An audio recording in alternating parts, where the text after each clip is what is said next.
Proceed. Mr. Speaker,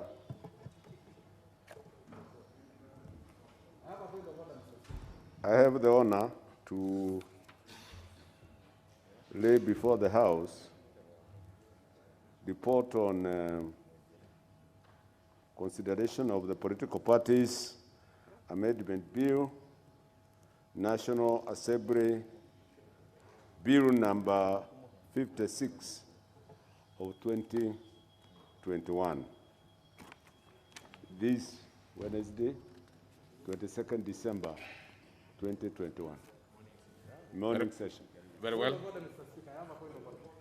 Now, let me train you a little, the Honorable Sankok. When no other member has spoken other than the Speaker, your point of order would therefore be saying that you want to say the Speaker is out of order. So you'd be out of order yourself. Now that the chair of Jailer has spoken, I hope anything that is going to be directed would be directed at anything else other than. So let me hear, and it had better be a point of order. It had better be. Yes, Honorable Speaker, I rise on a point of order because, Honorable Speaker. Under which standing order? Number one. There is no standing order number one that tells you that allows you to raise a point of order. Honorable Speaker. Now, Honorable Speaker, no. Excuse me, Honorable Speaker. Just a minute, because I'm going to give you. You have the floor, but I want to refresh your memory, the Honorable Sankok.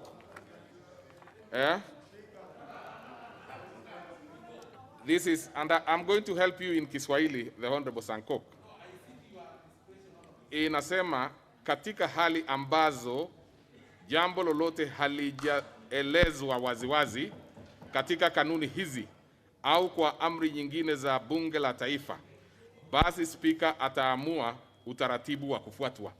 Now, which one is this that you want me to do utaratibu? Which one? Honorable Speaker, exactly that one. Now you have guided me properly because, Honorable Speaker. If that is the one that you want, yes, Honorable Speaker, ask me to do, I need your guidance. Then I will do it on my own, not yours. So you have to get a specific point, a specific issue that you want to raise. So yes. Which one is this?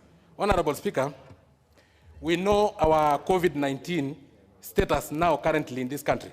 Honorable Speaker, and some of us went to Tanzania to collect medals. Unfortunately, there is something extra we collected in terms of COVID-19, Honorable Speaker.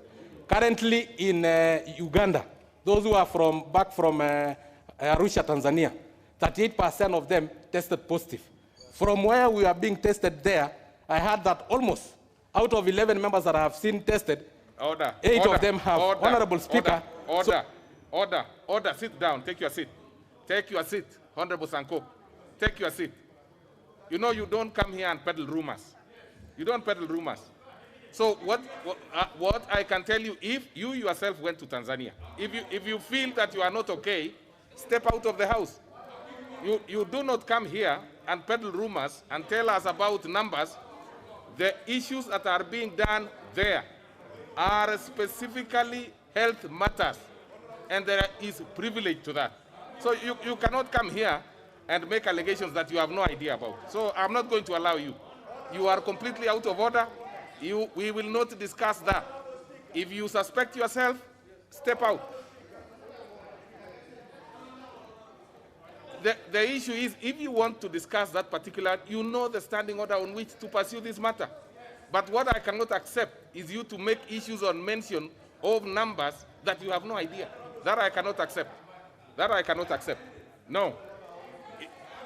Go and bring the evidence and table it. No, I'm not going to allow that. I am not going to allow that. I am not going to allow that. That kind of thing is very reckless. It's very reckless. If you have any evidence, walk out and bring the evidence. Then we will deal with it. And you know the manner in which to deal with those kind of things. It's not shouting from where you are seated. So I'm not going to allow that. I am not going to allow that. So let's proceed. We go to the Chairperson Select Committee on Implementation. Honorable Speaker, I beg to lay the following paper on the table of the House today, Wednesday, December 2021, report of the Select Committee on Implementation, status on the report of the Departmental Committee on Lands on a petition on irregular renewal of lease Honorable Chair, Labor and Social land Services. Order. of land. Can I just please, You know, these are things, Honorable Sankok, you know, yesterday we specifically indicated that members must social distance. Now, if you are going to be sitting close to another member and you are making wild allegation, that is absolutely, so proceed. Actually, Honorable Sankok, proceed, Honorable Kenta. yes, let me start again. Let me table my papers, please.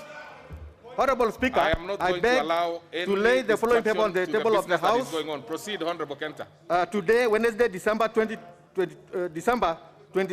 2021, report of the Select Committee on the Implementation status on one, the report of the Departmental Committee on Lands on a petition on irregular renewal of leases of land by Del Monte Kenya Limited, and two, the report of the Departmental Committee on Lands on its consideration of the petition by the former workers of the late Mayor Jacob Samuel regarding the invasion and eviction of the workers from their land in Roysambu constituency by the Kenya Defence Forces.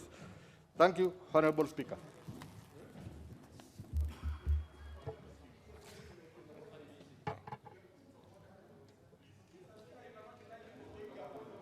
Next order.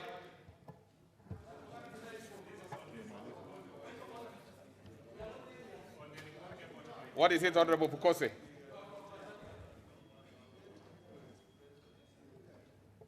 Honorable Speaker, with all due respect, the Chair, Jailak, has tabled a report on the amendments made on the political parties bill. But we went to the office there in the table office, and apparently we don't have the reports, because we wanted to be able to read those reports and be able to, it's online. Actually, what has happened, Honorable, yes, because that's a fair point of order. What has happened, Honorable Sankok, if you repeat that again, then I will close the school with you. So I'd rather we stop it there. So, but this one of Honorable Pukose, what actually the chairperson, Jailak, has done is to table the report. Now, on the matters of the specific amendments, and there are many, they are online and they are separate. So some of them are probably in the order, but they are online. So you can be able to check there, and then we'll be able to see. That is a fair one. So I think that is a fair. Let's be serious, honorable members. If there are matters you don't raise very casually in the House, there are matters of procedure that are as fair as that one of the Honorable Pukose, we deal with them.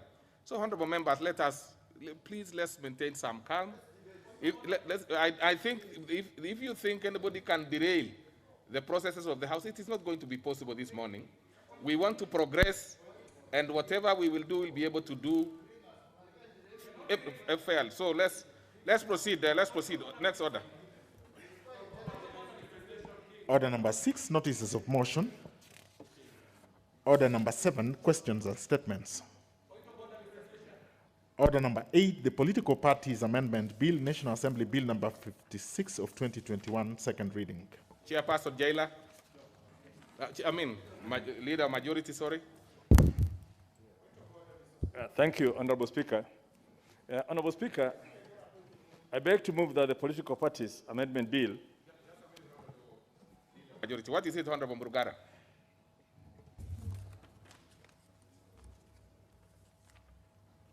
Speaker, sir, allow me to raise what I consider to be serious constitutional matters relating to the bill which we are just about to commence debate. I have several issues to raise, and I wish to be heard on each of them so that I seek a ruling of the Speaker. Sorry, I'm seeking direction.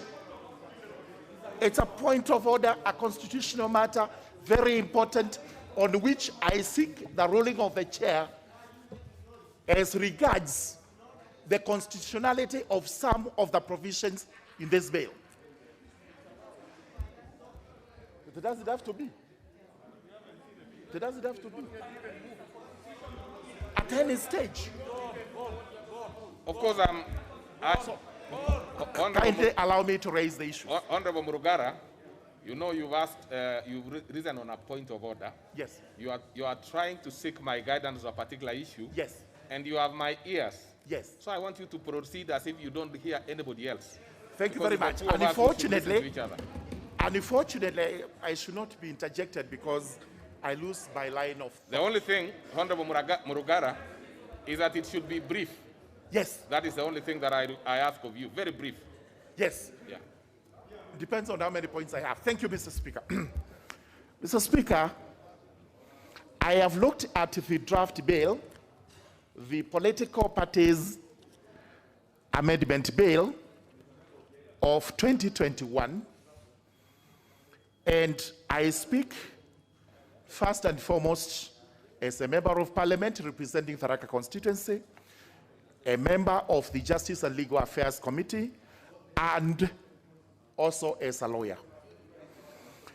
I have particularly a problem with clause number 2, which seeks to amend section 2 of the Political Parties Act, which in essence introduces matters that are not constitutional.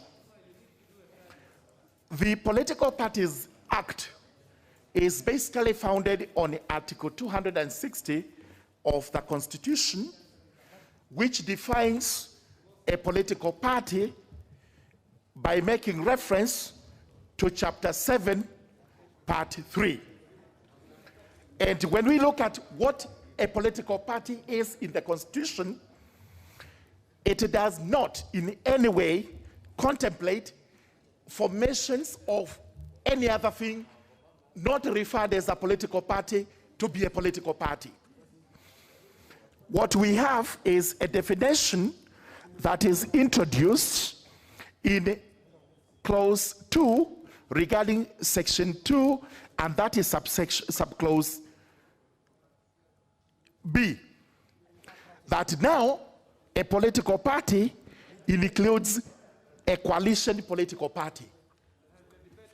If we read the Constitution, Article 260, as read with Chapter 7, Part 3, there is no contemplation, a jus dem generis, even if we construe it in whichever way, that we would actually introduce an entity that is not contemplated by the Constitution. What this particular section or clause is doing is to introduce an entity that requires to be defined by the Constitution. Failing to do so means what we are just about to debate on is unconstitutional. Number 2, I take you to Article 118 of the Constitution. Today, we are debating the Political Parties Amendment Bill, a bill that seeks to amend the Political Parties Did you Act. say 118? 118 of the Constitution. Okay, proceed. Yes. The proposed amendments have very serious ramifications on Kenyans, because almost all Kenyans are members of political parties. Under 118, this House is required to conduct extensive, conclusive public participation. And unfortunately, this was not done regarding this bill. For what we only have is an advertisement in the newspaper calling for written memorandum. First and foremost, and extremely important, in my view, we should have conducted what would be, in the eyes of this House, adequate public participation. To you, very keenly, and I'm actually at that particular article of the Constitution, and as you say, as you proceed, you know you are a member of JLAC yourself. Yes. Do we have any of that kind of representation in the minutes of your JLAC committee meeting, because there are some things you could easily have cured yourself if there are any issues. But May I explain myself? Yes. Number one, no, don't say I attend. I'm sorry. It is as follows. Don't be distracted. I'm just I don't want the leader of majority to distract me. Don't be because distracted by anybody at all. JLAC, I'm a member of JLAC. You are. And the chairman is here. For sure, they did not schedule a meeting. Hold on. We did not schedule. Can you hear? We did not schedule a meeting to discuss this bill. Hold on. You don't shout. We did not schedule a meeting to discuss this bill. Chairman, I'll give you an opportunity. He will let him conclude. I'll give, of course, the chair, particularly of the committee, because Sit down. We did not schedule a meeting to discuss this bill. Okay. What happened was this. What happened was this. I'm sorry, this is very important. So as you conclude, I believe the interest that you have is public participation and the unconstitutionality of the introduction of Article 2 or Section 2 of this particular bill we are going to discuss, isn't it? Sorry, but Mr. Speaker, sir, you asked me about whether my issues are captured in the report. Yes. And my response is you're not taking it. Kindly listen to me when I tell you exactly why my sentiments are not captured. You know, I wanted us to be brief. I am happy to hear you. But we have to be brief, sir. But okay, proceed. But proceed. Sir, yeah.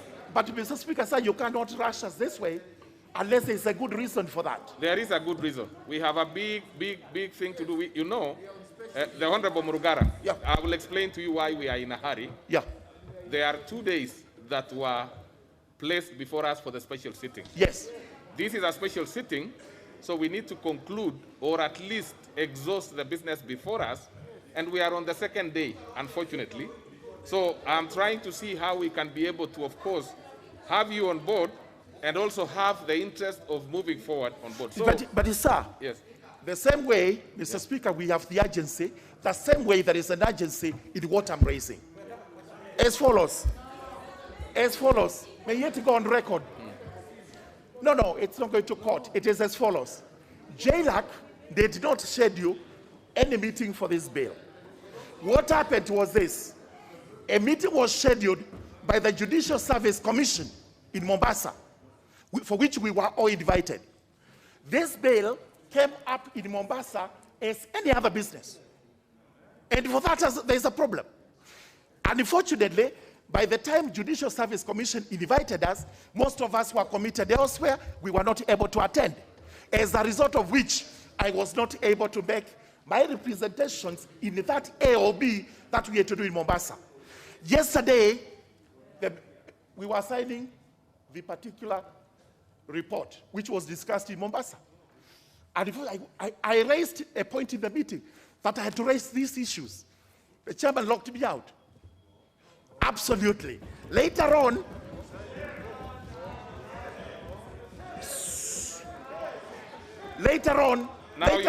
you have raised the 2 issues? No, I have not raised the 2 issues. You have raised the 2 issues, unless there's another one. But, sir,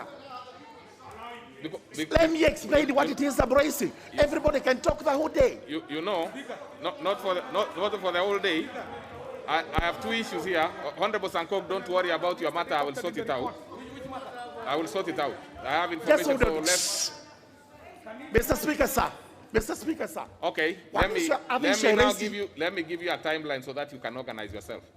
Within the next 3 minutes, you should have wound up your submission. 1 minute would go like this. Okay, 1 minute. You will ask for 1 minute, that's fine. 3 minutes. 1 minute. 3 minutes and finish. The first 1 minute. And you are timed.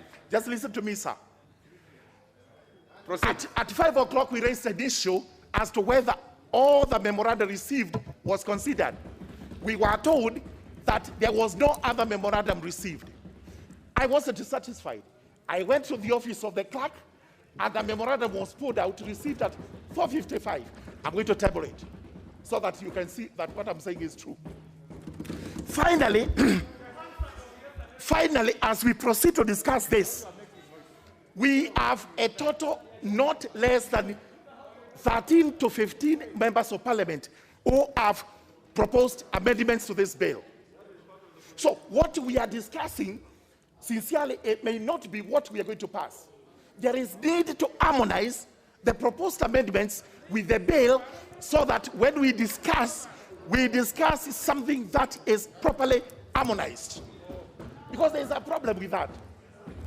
Before, we were discussing the gaming bill, and the Speaker ruled that there were so many amendments that there is need for harmonization before we proceed to debate. Okay. Mr. Speaker, so I need your guidance as regards this. Absolutely. That's okay. Thank you, Mr. Speaker. Thank you very much, the Honorable Murugara. As I had promised, there are two people I'm going to... Let's relax. I'm going to give two members.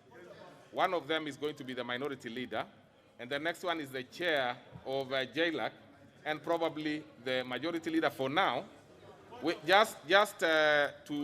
Because the issue, especially from the chair JLAC, is I want to understand the meetings that were scheduled, you discussed this particular matter, including the one of yesterday, because already one of your members has indicated that probably he did not participate. So we want to know whether he did not participate by the virtue of not being invited to a meeting or by his failure to attend a meeting. So those are issues that we would want to know. So let's start with the minority leader. And meanwhile, the Honorable Babu Awino, where are you? Are you in the House? Please, can you approach the Speaker, please, kindly, quickly? So proceed, the rest of you. Thank you, Mr. Speaker, for giving me this opportunity to contribute to this point of order that has been raised by Honorable Warugara. Mr. Speaker, Honorable Warugara has raised two fundamental issues, which he claims or he alleges that this bill would infringe on the constitutional provisions based on what is provided in the bill against what is provided for in the Constitution. Mr. Speaker, I thought I was at this. Does he have the crutches of?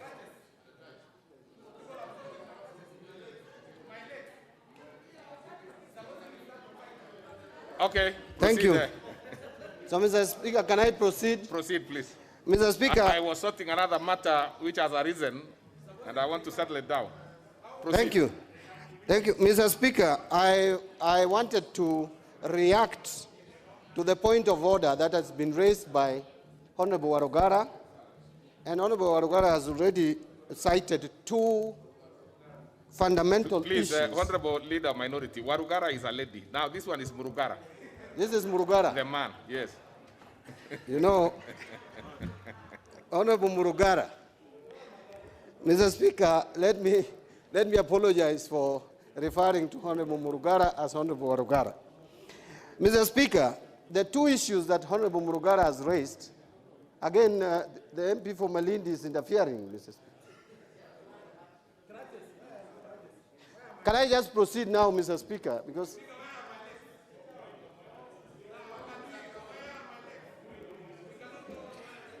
Mr. Speaker, can I now proceed? Mr. Speaker, the two issues that Honorable Murugara has raised that are touching on the Constitution, I want to address myself to them. First, Mr. Speaker, if you look at the current law, the existing law, refers to definition of a political party as having been founded under Article 260 of the Constitution. Mr. Speaker, could we have some order with the MP? This is, take your seat, Honorable Leader Minority. The matter raised by, or that I am aware, is happening to Honorable Sankok is not, I mean, it's serious. Now, but just keep quiet, Honorable Pokose. It has nothing to do with you, it is Honorable. No, forget about you being a doctor. You are, did you say you are a gynecologist, or because, you know? Okay, surgeon, that's okay. Now, any member who, for any reason, what is surprising is Honorable Sankok, of course, you are seated there all the time. If you have lost your crutches, you should obviously have the person in mind who has taken your crutches, if at all. Then I will order them to be brought to you quickly. Now, I know the matter of bring the bodies in law is called habeas corpus. Now, this one is, I believe, going to be habeas legs.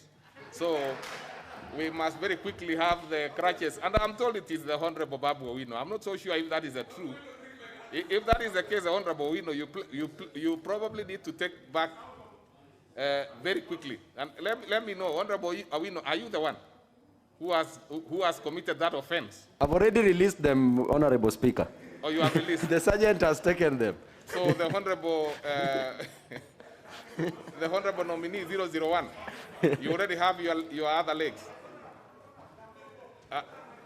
Yes, because let's put it this way. The legs with the Honorable Sankok would be legs.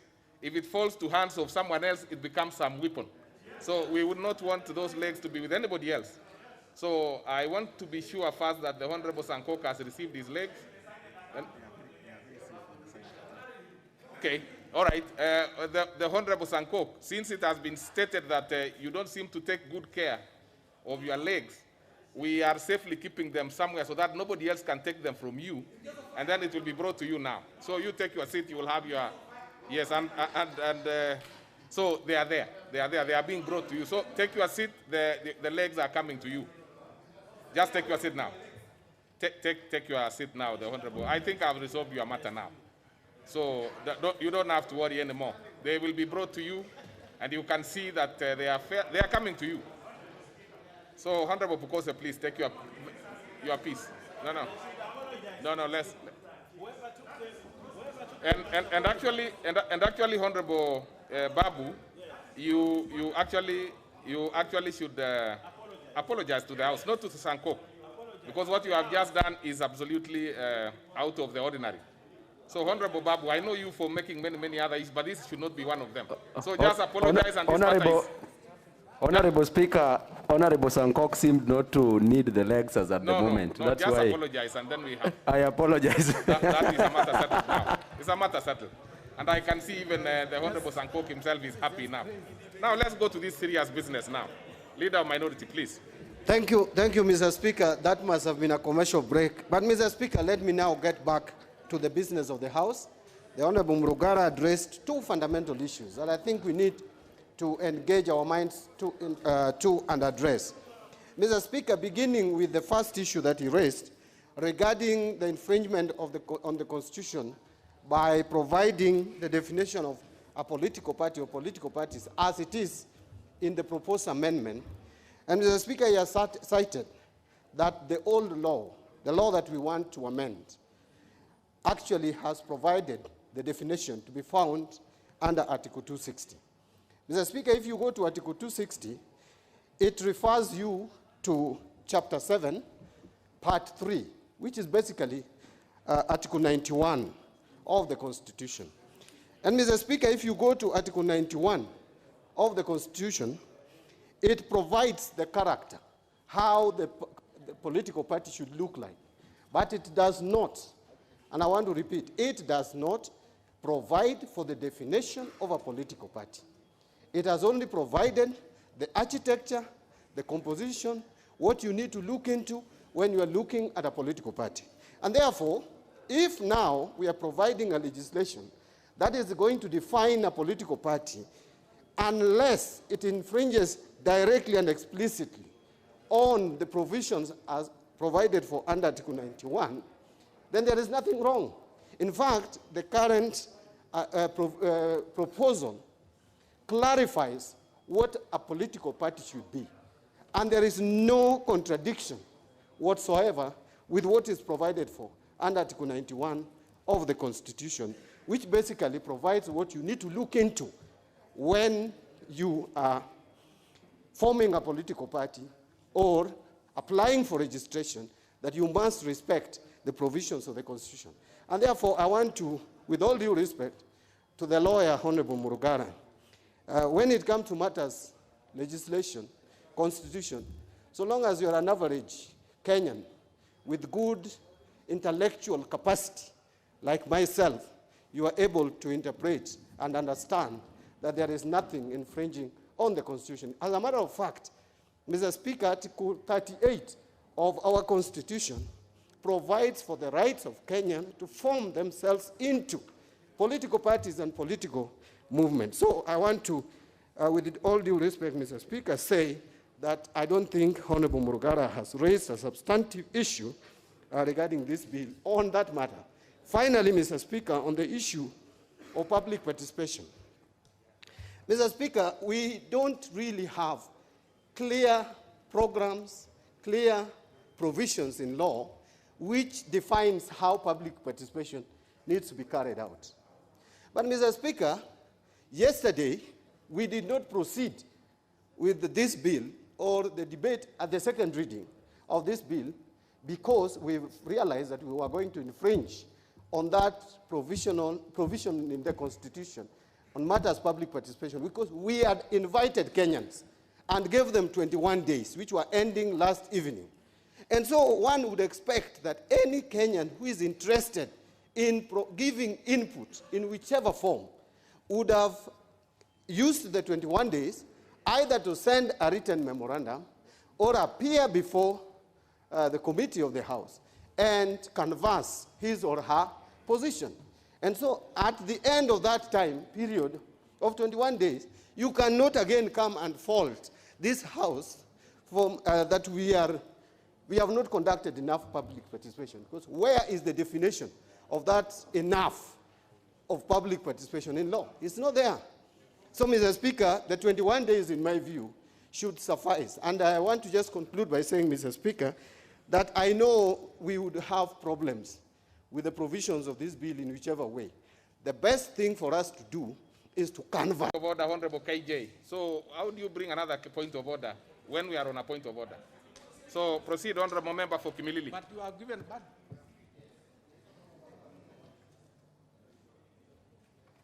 Are we having a problem with your mic? You can use this one in the dispatch. That would be fine.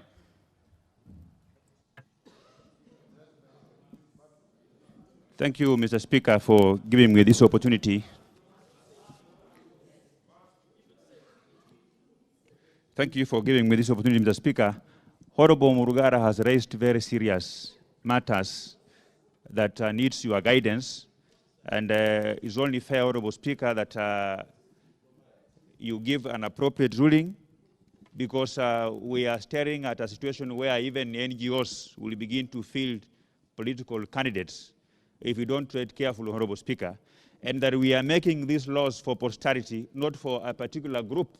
So we should look at the matters that are raised by Honorable Murugara with the seriousness that they deserve, and let us not put our political emotions into this, Honorable Speaker, because they are going to affect generations that are going to come, Honorable Speaker. So I beseech you to make your pronouncement, not to allow us to dilute what the Honorable Murugara has raised, so that you, as the Speaker of this House, as guided by the standing orders, Honorable Speaker, that you provide a proper ruling as whether this bill is properly before this House, or if it's unconstitutional, it should be sent back to the Senate. Honorable Iringo, thank you. If you have something, because I see your name is top here. Honorable Iringo, then we go back to the members I had mentioned. Thank you, Mr. Speaker. Mr. Speaker, I stand to also to request you, with due respect, Mr. Speaker, without side shows and other insinuations, that whatever Honorable Murugara brought in should be looked critically.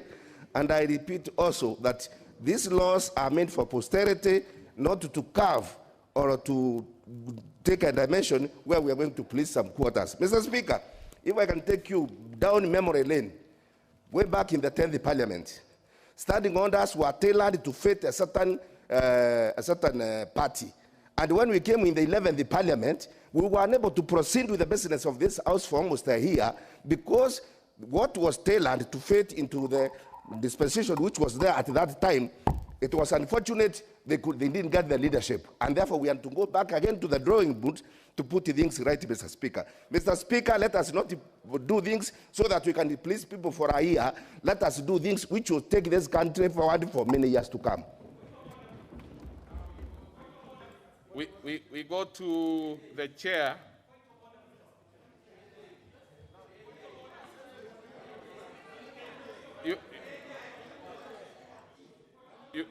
Now let me just guide you, honorable members. The Honorable Murugara rose on a point of order. now the members are responding and buttressing the issue one way or the other. Now, when another member raises on a point of order, you will have to allow us to finish this one, then you can raise your own. So we cannot have it two ways. So we are dealing with one specific matter. And let's not be unruly about this issue. If you have an issue which makes sense, you will be heard. But again, we are not going to use this one as a filibustering thing. We are going to proceed because we don't want to waste unnecessary time on a matter that is fairly straightforward in my thinking. So let's have the chair of the committee telling us the process with which the matter of public, and actually not even the matter of public participation, because it is in your domain, honorable members, that public participation was done. It ended yesterday, and that is why we couldn't progress with this yesterday. So, and yesterday, the Honorable KJ, and that's why I'm going to have a bit of a problem giving you an opportunity. The reason why this matter was brought to today, you are part of the members who gave, who gave me the opportunity to make that decision, led, of course, by the leader of majority and the chair of the particular committee. So you cannot have it twice. Let's proceed, the Honorable Chair. Thank you, Mr. Speaker. I think some of these matters that are being raised. I actually want you most importantly to restrict yourself to the matter of the public participation process and the meetings by your committee. First of all, Mr. Speaker, due notice of the meeting for consideration of the political parties amendments was dispatched, given electronically on 14th, Tuesday 14th this month, and the coach dispatched to everybody, and Mr. Murugara, in effect yesterday, gave notice that he had given apologies for the meeting. And the meeting, the notice, listen, would you wait? Please. George Murugara, you know, you have made your submissions in peace. Allow your chairman also to have some peace as he submits. Mr. Please. Speaker, on 14th December 2021, at 18 hours, 35 minutes,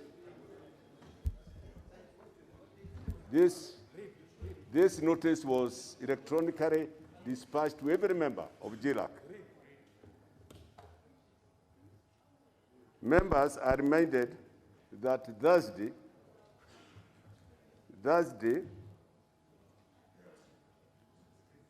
we will meet the judiciary. Thereafter, listen, embark on consideration of Political Parties Act amendments, necessitating retreat extension to Monday 20th instant. We will be taking this course, and the Registrar of Political Parties has been invited to take us through the proposals. All members are requested to avail themselves for this notice, for this noble exercise, since the amendments are scheduled for debate at a special sitting next week. That one, yes, members attended yesterday when we retreated to room 9. Honorable Murugara requested the chair to register that his apologies were not captured, the minutes. Thereafter, Mr. Speaker, we went ahead to consider the report. He never raised any complaint. He never brought any memorandum. We left that room at about 6 p.m. That's the so-called memorandum was not brought to the notice of the committee at that hour. All right. Mr. Speaker, I know. So we go to the leader of majority. I know. May I continue? May I continue, Mr. Speaker? Mr. Speaker, may I continue? Any point of order? Any point of order that I'm going to entertain? What is it, Honorable KJ? What is it? Thank you very much, Mr. Speaker. And it's going to be a minute. And with your protection, kindly, Mr. Speaker, not a speech. I can be heard in silence. Not a speech. A point of order is not going to be heard in silence. It's going to be heard briefly. Mr. Speaker, yesterday I did rise in my place and request that this House admits a report to this House procedurally following the provisions of Article 118 of the Constitution that requires us to have public participation. Mr. Speaker, from the chair yesterday, you said public participation cannot be seen to be a cosmetic affair. Mr. Speaker, yesterday evening, the Committee on Justice and Legal Affairs met, Mr. Speaker. And this is a house of records. No. Mr. Speaker, if we went, Mr. Speaker, allow me. Allow me to make my point. I'm not going to allow you. Mr. Speaker, there is no consideration of memos that came in yesterday, and we cannot say that we have done conclusive public participation.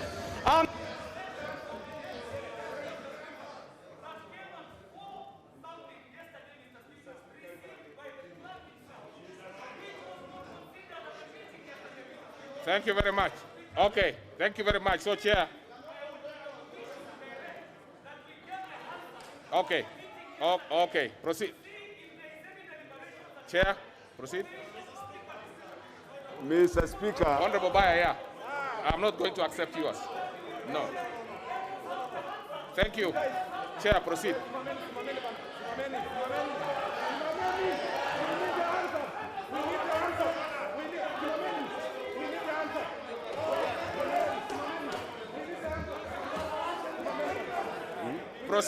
Proceed, Honorable Chair, and then we come to Mr. Speaker.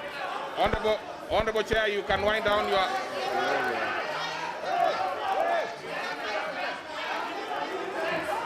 Okay.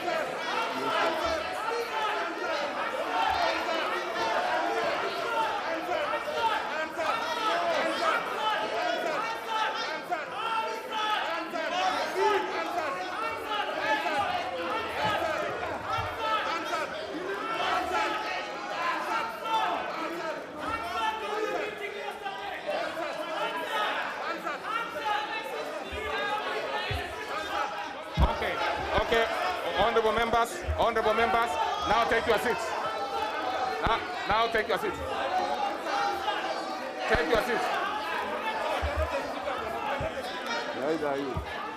Now.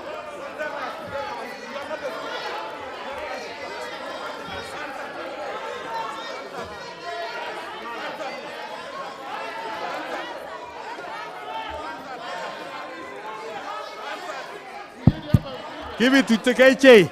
Speaker. Now let me comment about the Hansard. Take your seats. I comment about the Hansard. Take your seat. Take your seats, honorable members. Now is it your hand? Okay. Now order, Honorable KJ. Honorable KJ, take your seat. And the rest of the members, take your seats. Now let me make a comment about the request that you have asked about the Hansard. Now, can you just take your seats? I am going to order that particular member out. So take your seats. You have asked for the production of the Hansard. You have asked for the production of the Hansard. Honorable KJ, I'm going to ask that if you become unruly, I will take some step which I do not want to. You have made a request, and you are still shouting. That does not make you are being very unruly. Now, you have said that you want to see the progress.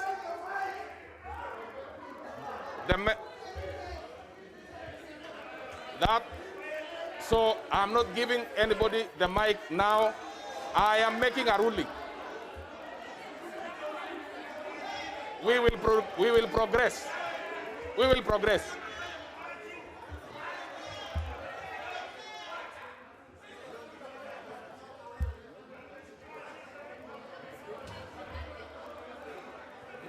The member for Tigania West. The member for Tigania West. Member for Tigania West.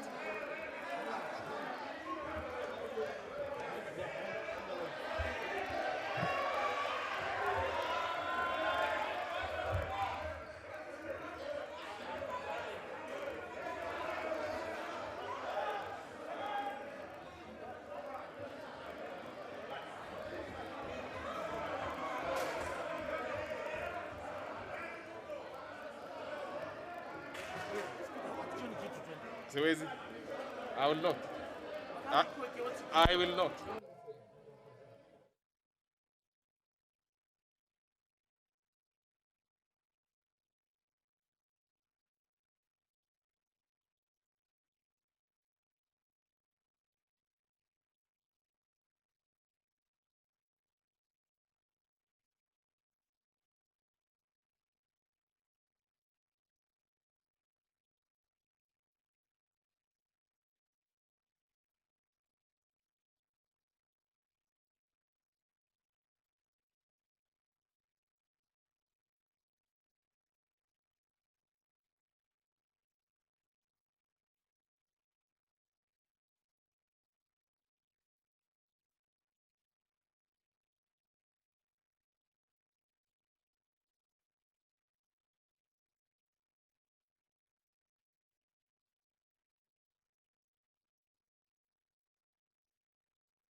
Of yesterday by JLA committee.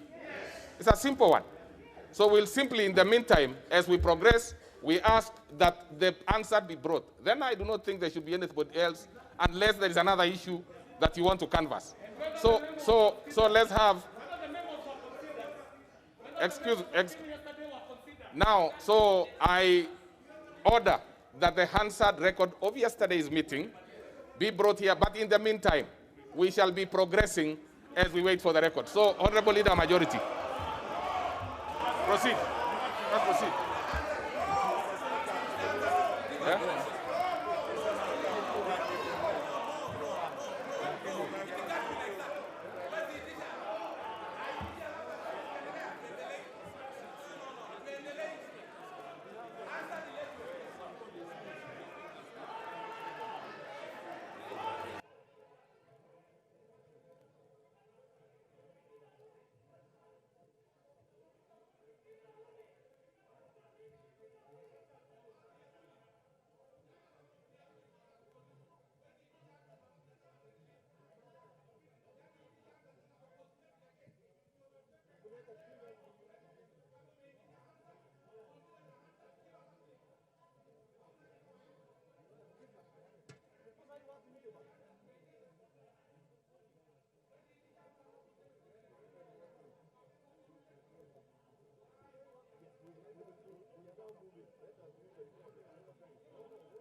So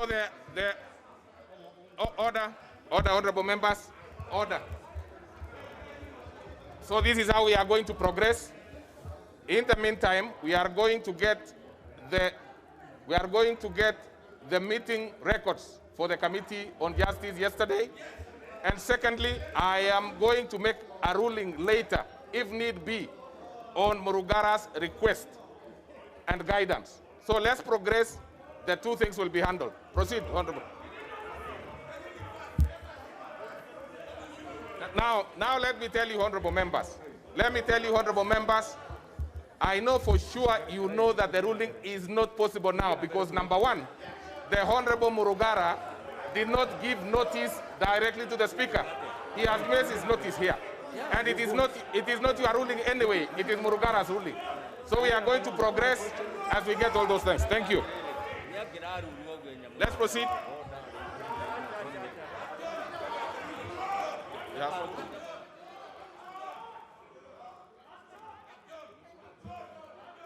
Proceed.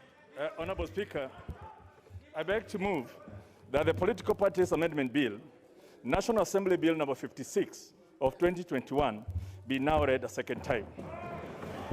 Honorable Speaker, political parties are endemic to democracy. Indeed, the kind of political democracy we are seeing in this House today is anchored on political party thinking. They are the vehicles that move our democratic space and give our citizens the opportunity to choose their leaders from amongst contenders in every election. Active participation of citizens in political parties certainly offers unique benefits to the citizens, including the opportunities to influence policy choices, choose and engage political leaders, and even run for office. Honorable Speaker, it is in this sense that this bill seeks to propose amendments aimed at strengthening party autonomy, encouraging individual and citizen participation in party politics, requiring registration of members and parties to maintain a members list, and requiring that parties be formed based on certain common political ideals. Honorable Speaker, when we enacted the 2010 Constitution, we did define political parties within Article 260. And the political party was defined as an association contemplated in Part 3 of Chapter 7. Now, Chapter 3 of Part 7, Honorable Speaker, contains two parts, or two sections, 91 and 92. 91 defines the characteristics that a political party must have. That it shall have a national character, it shall have a democratic elected governing body, it shall promote national unity, it shall abide by a certain values that every political party should have. It also, in the sub-article 2, defines what a party shall not have. But Article 92 then put the responsibility on this parliament to legislate on political parties. So we then went ahead and legislated in 2011. And when we did the Political Parties Act, number 11 of 2011, we then in clause 2, defined, which is now section 2, we defined a political party as has the same meaning, has a meaning assigned to it in Article 260 of the Constitution.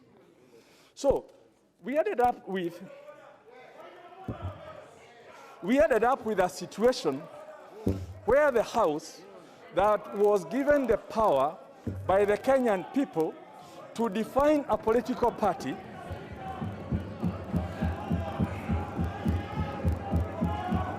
did not do the definition, and hence we've been having so since 2011 we've been having this problem where a political party has not been defined by this House. Yet the responsibility was put on this House to even define a political party. Honorable Speaker, when there was a case, the Political Parties Coalition Forum went to court when we were seeking funding for political parties in a coalition. And the courts did rule in 2016, and the matter was upheld in the Court of Appeal that the law does not define a political party. And it is the responsibility of Parliament to define a political party and not the courts. So, what we then did is, first of all, we must take that cue from the courts. The courts have said that Parliament was expected to define a political party. Parliament has not defined a political party, and hence the courts cannot define what a political party means.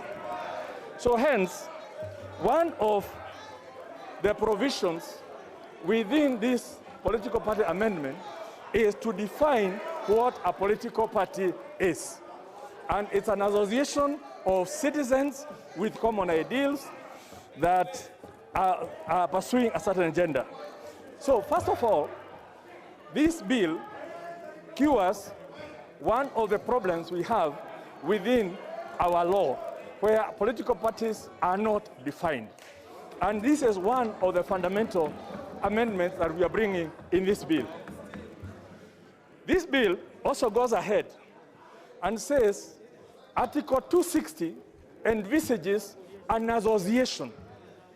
It does not define whether it's an association of natural persons or legal persons or parties or bodies, and hence, in this definition, which has been proposed for debate in this House, it's for debate in this House. This definition now that we are putting, that basically says that an association, that a political party is now being defined for avoidance of doubt as an association of citizens with an identifiable ideology or program that is constituted for the purposes of influencing public policy or nominating candidates to contest election. That definition does not exist in our law today because we just did a convoluted thing. The Constitution says it's an association as contemplated in Part 7. In our law, we then said it's an association as defined in Article 260. So the two of them have never defined a political party. So for once, we are going to have a definition of a political party. Now, we also looked at the history of this country. Going back to, let's start from 2002, or even late 90s, when NDP merged with KANU, and NDP was merged into KANU, they could not make a decision, they exploded. 2002, Democratic Party, Ford Kenya, and National Party of Kenya, plus the Rainbow Coalition, came together under the National Rainbow Coalition, NAC. It could not be possible to register a coalition, and hence we adopted one of the parties, NPK, to change its name. Immediately the parties got into power.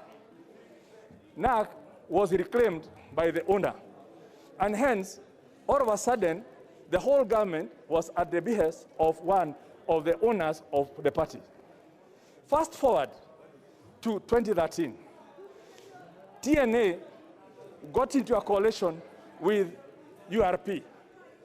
And in that coalition, the president, Uhuru Kenyatta, had a running mate from URP, but who could not run on URP because the party, the polo, does not recognize coalitions. So His Excellency William Ruto had to run on TNA.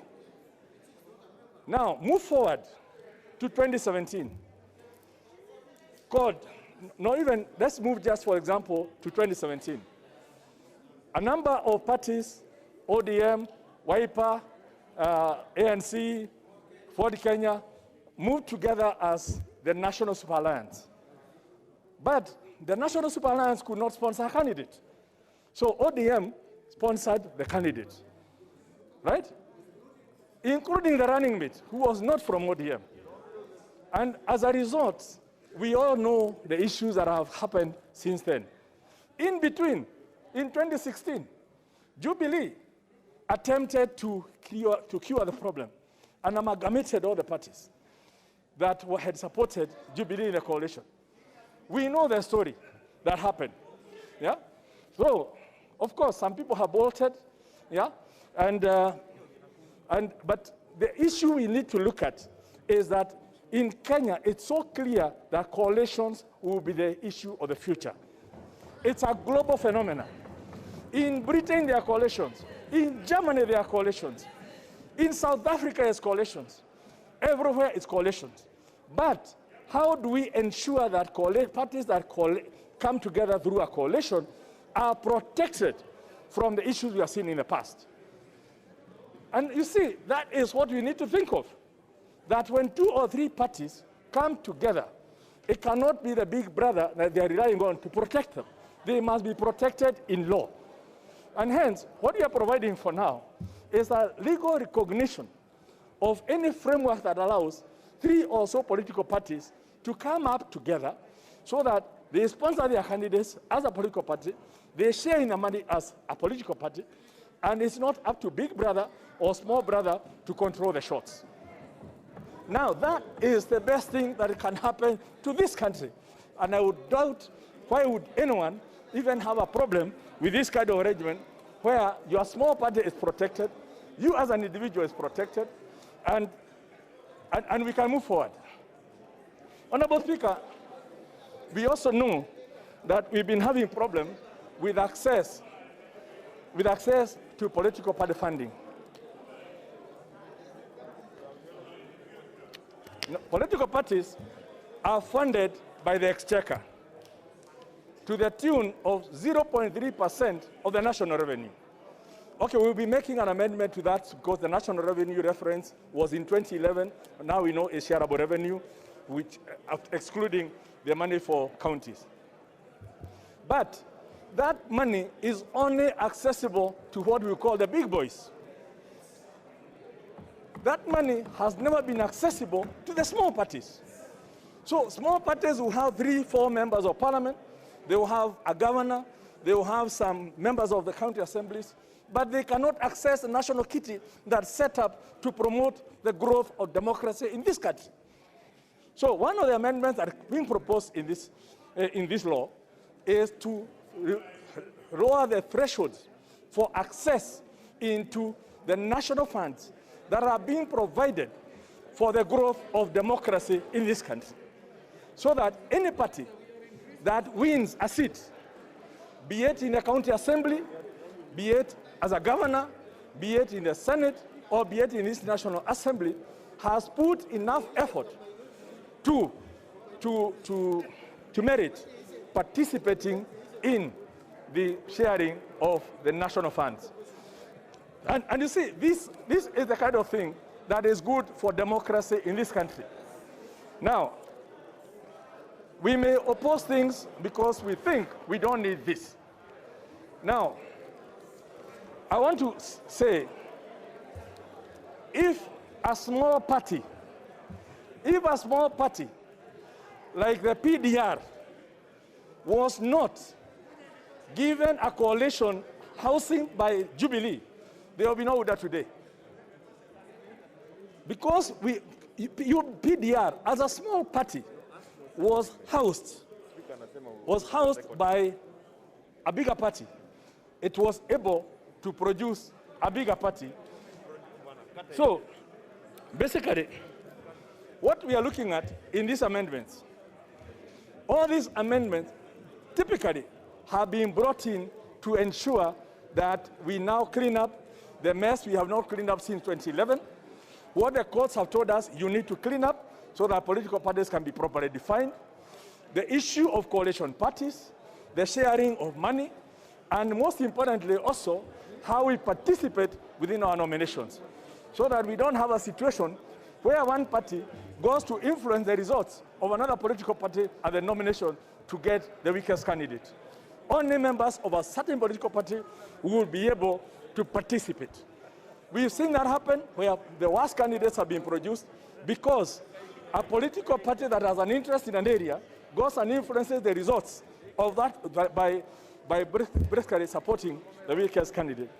So, honorable members, I wish to ask that you look at this bill and look at it from a positive perspective in terms of how it enriches democracy.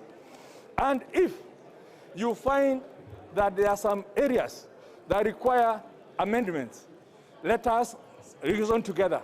Let us bring those amendments. Let us harmonize them so that we give to the Kenyan people a political party act that will withstand the test of time now and into the future. Honorable Speaker, I could go on and on, but I don't want to go through some.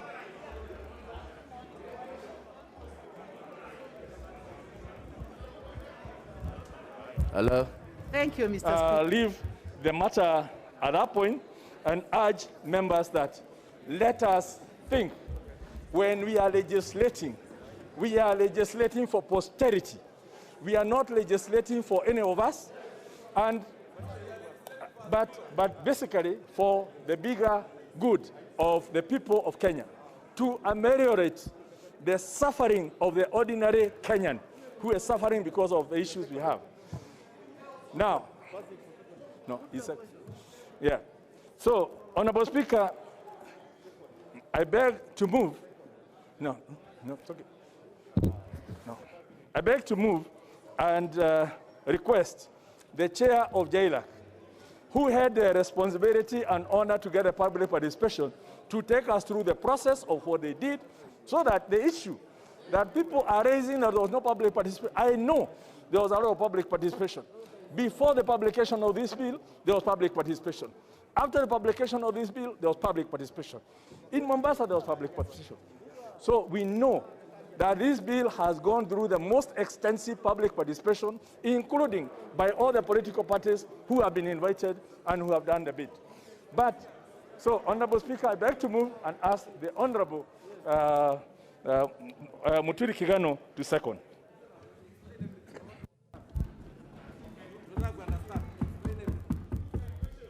Mr. Speaker, I beg to second,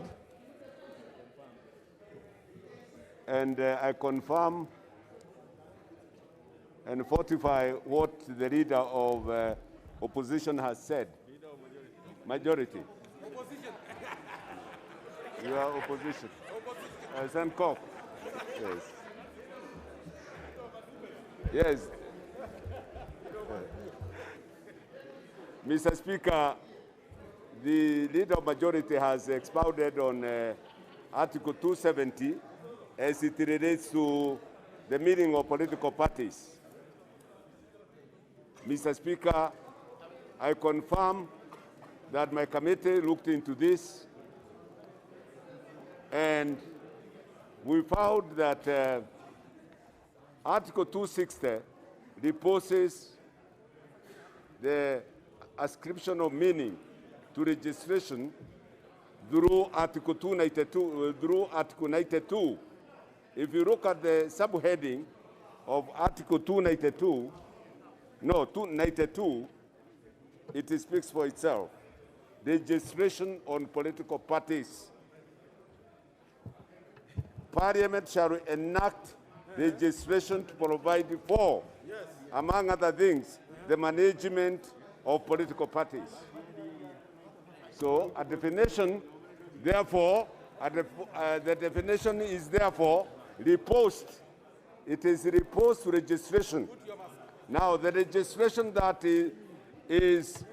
has ascribed meaning is the bill now. The bill that is before this House is the one under clause 2. The bill, the Political Bills Amendment Bill 2021. Mr. Speaker, if you can protect me from this hekura. Yeah? I don't know what type of government they would have. The government they aspire to have. A government of disorder and everything. Mr. Speaker, the bill here is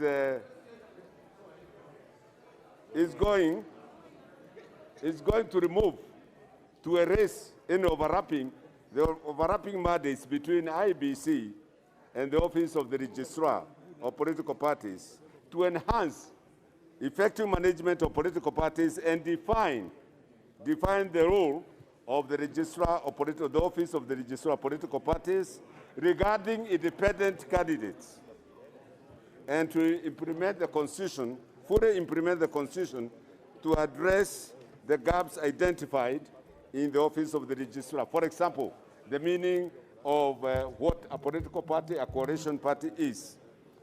Mr. Speaker, coalitions is the in thing now in the world.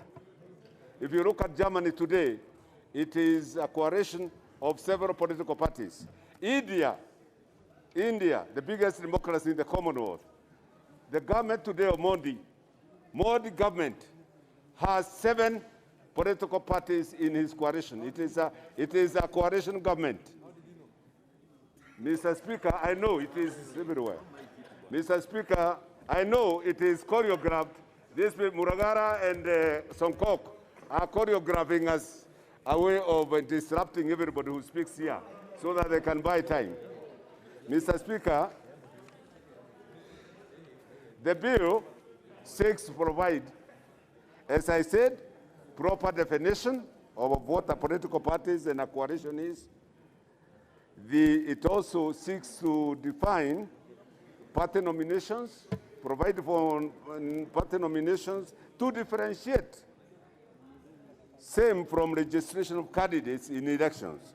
It also seeks rules of political parties as required under Article 292, and also registration of coalitions and submission of pre-election agreements.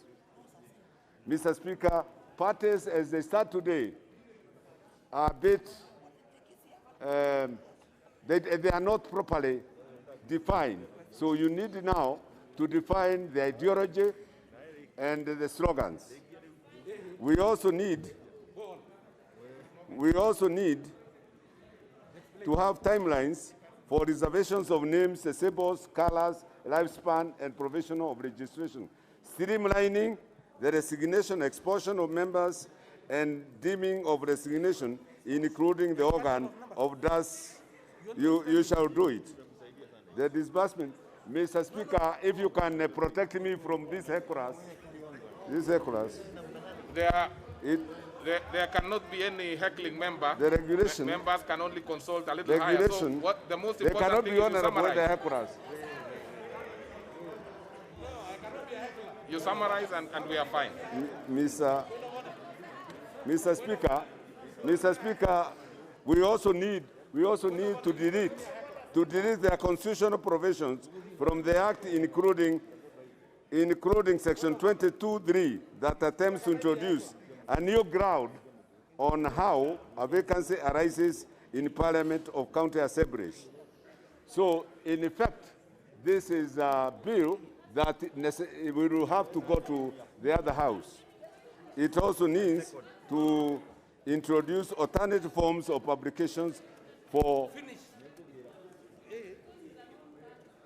Mr. Speaker, lastly, I need to summarize and say, this bill seeks to address overlapping of mandates, the enhancement of effective management of parties, the implementation of the Constitution, including Articles 82, 90, 2, 103, to address the gaps identified in execution of the office of the mandate, lessons learned from experiences of Kenyans as drawn from stakeholder engagements, to address domestic and international jurisprudence, which we have drawn from Katiba Institute. So, Mr. Speaker, with those remarks, I beg to second. And I propose the question, which is that the Political Parties Amendment Bill, National Assembly Bill number 56 of 2021, be now read a second time. Leader of Minority. Mr. Speaker, I want to take the shortest time possible. Even though I have 15 minutes, I'll take a third of that. Mr. Speaker, first I want to address myself the question of whether, when we expand the definition of a political party, that infringes on the Constitution. Mr. Speaker, I would want to invite those who are arguing like that to look at Article 92 and see that we were required to bring clarity in terms of defining what a political party means. So that is number one, Mr. Speaker. Number two, those who are complaining about this bill, I don't know whether they have taken time to read it and understand the provisions of Clause 13, Mr. Speaker. Mr. Speaker, under Clause 13, you will realize that presently, if for whatever reason, the registers or suspends a political party. Mr. Speaker, the only people who are saved is a member of parliament and members of county assemblies. The president, if elected on that party that is being deregistered, or the deputy president are not protected. So, Mr. Speaker, the provisions of under clause 13 now protects also the president and the deputy president and even the governors. Anybody elected on a political party that has been deregistered or suspended would continue serving in the office, something that is not keyword in the current law as we have it today. Mr. Speaker, those of us who are making noise about these amendments should understand that there is no process of disciplining a party member as it is today. This law provides a clear mechanism and details on how due process of disciplining a member will be taken. And it is of benefit to some of us who are making noise here, Mr. Speaker, because Mr. Speaker, we require this law to be clear on what process would be followed, Mr. Speaker. Mr. Speaker, my second last remark is as follows. Mr. Speaker, as it is today, the political parties' funds, there is no clear provision on how to divide it to parties which form coalition. And Mr. Speaker, looking forward, Mr. Speaker, how I wish that those members of parliament, Mr. Speaker,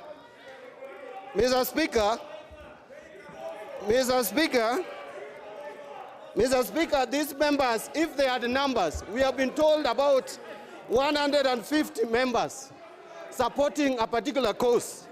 Mr. Speaker, you can see when we come to the floor of this House, the members are hardly 20, and that is why they are making noise, because they know they don't have the capacity, they don't have the numbers, they don't have even intellectual capacity to argue their case, and therefore they will continue making noise. Mr. Speaker, if you look at the provisions of this bill, Mr. Speaker, it is clear that now even those political parties which don't have the numbers in the House but have elected leaders will benefit from political parties' funds. So, Mr. Speaker, let me just conclude. That, Mr. Speaker, my colleagues on the other side of the political divide, who have been boasting of numbers in the streets, who have been talking of 150 members, today we want to see where are those 150 members. So instead of making noise, instead of shouting like Alice Wahome is shouting as if she's in a marketplace, Alice Wahome should tell us where there are 150 members that they have been boasting around that they have 150 members and they have only 20, 25 members. Okay. If you don't have numbers, don't waste our time. Don't waste our time. We have come here to debate. Thank you, Mr. Speaker. Honorable Dr. Pukose. Dr. Pukose. Dr. Pukose. Thank you, Honorable Speaker. Honorable Speaker, I want to contribute to this political parties amendment bill.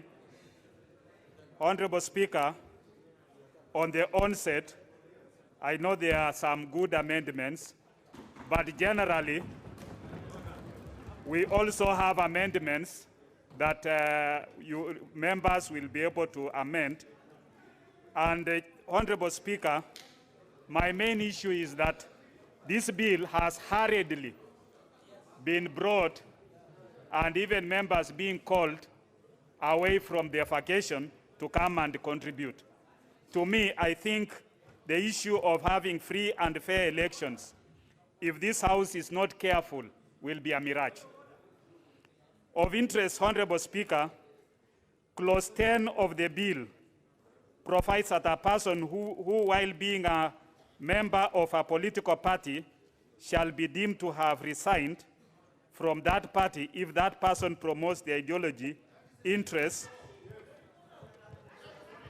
or policies of another political party. This provision, Honorable Speaker, can be used to limit the political rights of members as exposed in Article 38 of the Constitution, which provides that every citizen, including members of Parliament, have a right to campaign for a political party or a cause and is free to make political choices.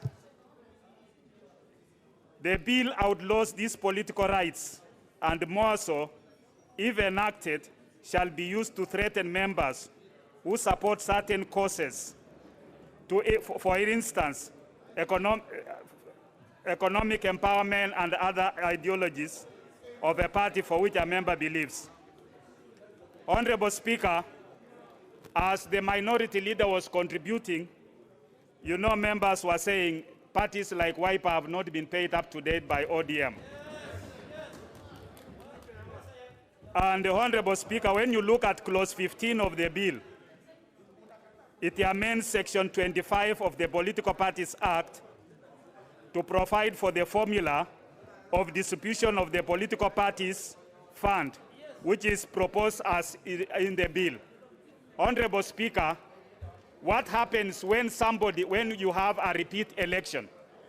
Are you going to use the presidential results for the first election or for of the repeat elections? And for instance, NASA boycotted the repeat elections for the presidency. So what happens? Do they get money for the repeat elections? So I think that needs to be very clear. Honorable Speaker, clause 20 FD and FE of the bill provides additional functions for the registrar, which shall be to regulate political party nominations and train political party election agents. Is this not an interference by the registrar with the manner in which political parties shall conduct their affairs? How do you bring the registrar to be the one who will be able to regulate political party activities? What role does the registrar have in party nominations and training party election agents? This cannot be the case unless it's a decoy to interfere with the party nominations and election results. Parties should be free to conduct their nominations and choose and train persons of their choice as party agents.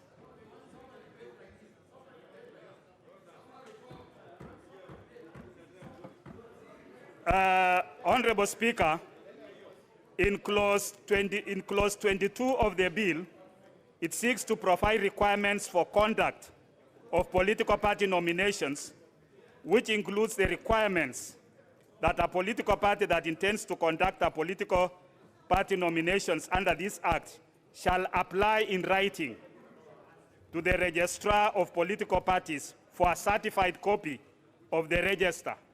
What happens when the certified copy of the register is interfered? Some of you members might find yourself you are not in that register. We can only, what happens within even a constituency where you have members that have registered as voters? It is not just that you will get votes from only your political party. So for me, I think we must be able to use the IBC register, not the register by the political party registrar. Because when you use the register by the political party registrar, what it means is that some of the members will be locked out of that register, because by then you realize that you are not in the register and you are told you are not a member of that party for which you are.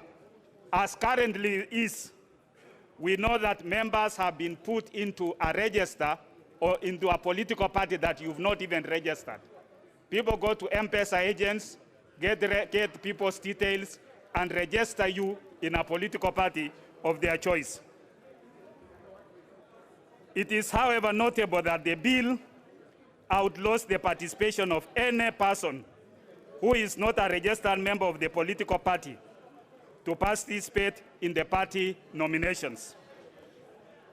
This shall technically lock out many registered voters from nominating their candidates, as they must be members of the political party conducting nominations. Honorable Speaker, from what I have highlighted, I beg to oppose the second reading of the bill unless it is amended to accord with Article 38 of the Constitution on the political rights, and more so, allow parties to exercise their affairs democratically without threat or interference. One cannot talk of free general elections when parties are also not free to run their affairs. What is, however, clear is that the bill was brought as a decoy to change the terrain of political parties. To this end, I stand to be counted, Honorable Speaker, that this bill intentions are hidden. Honorable Speaker,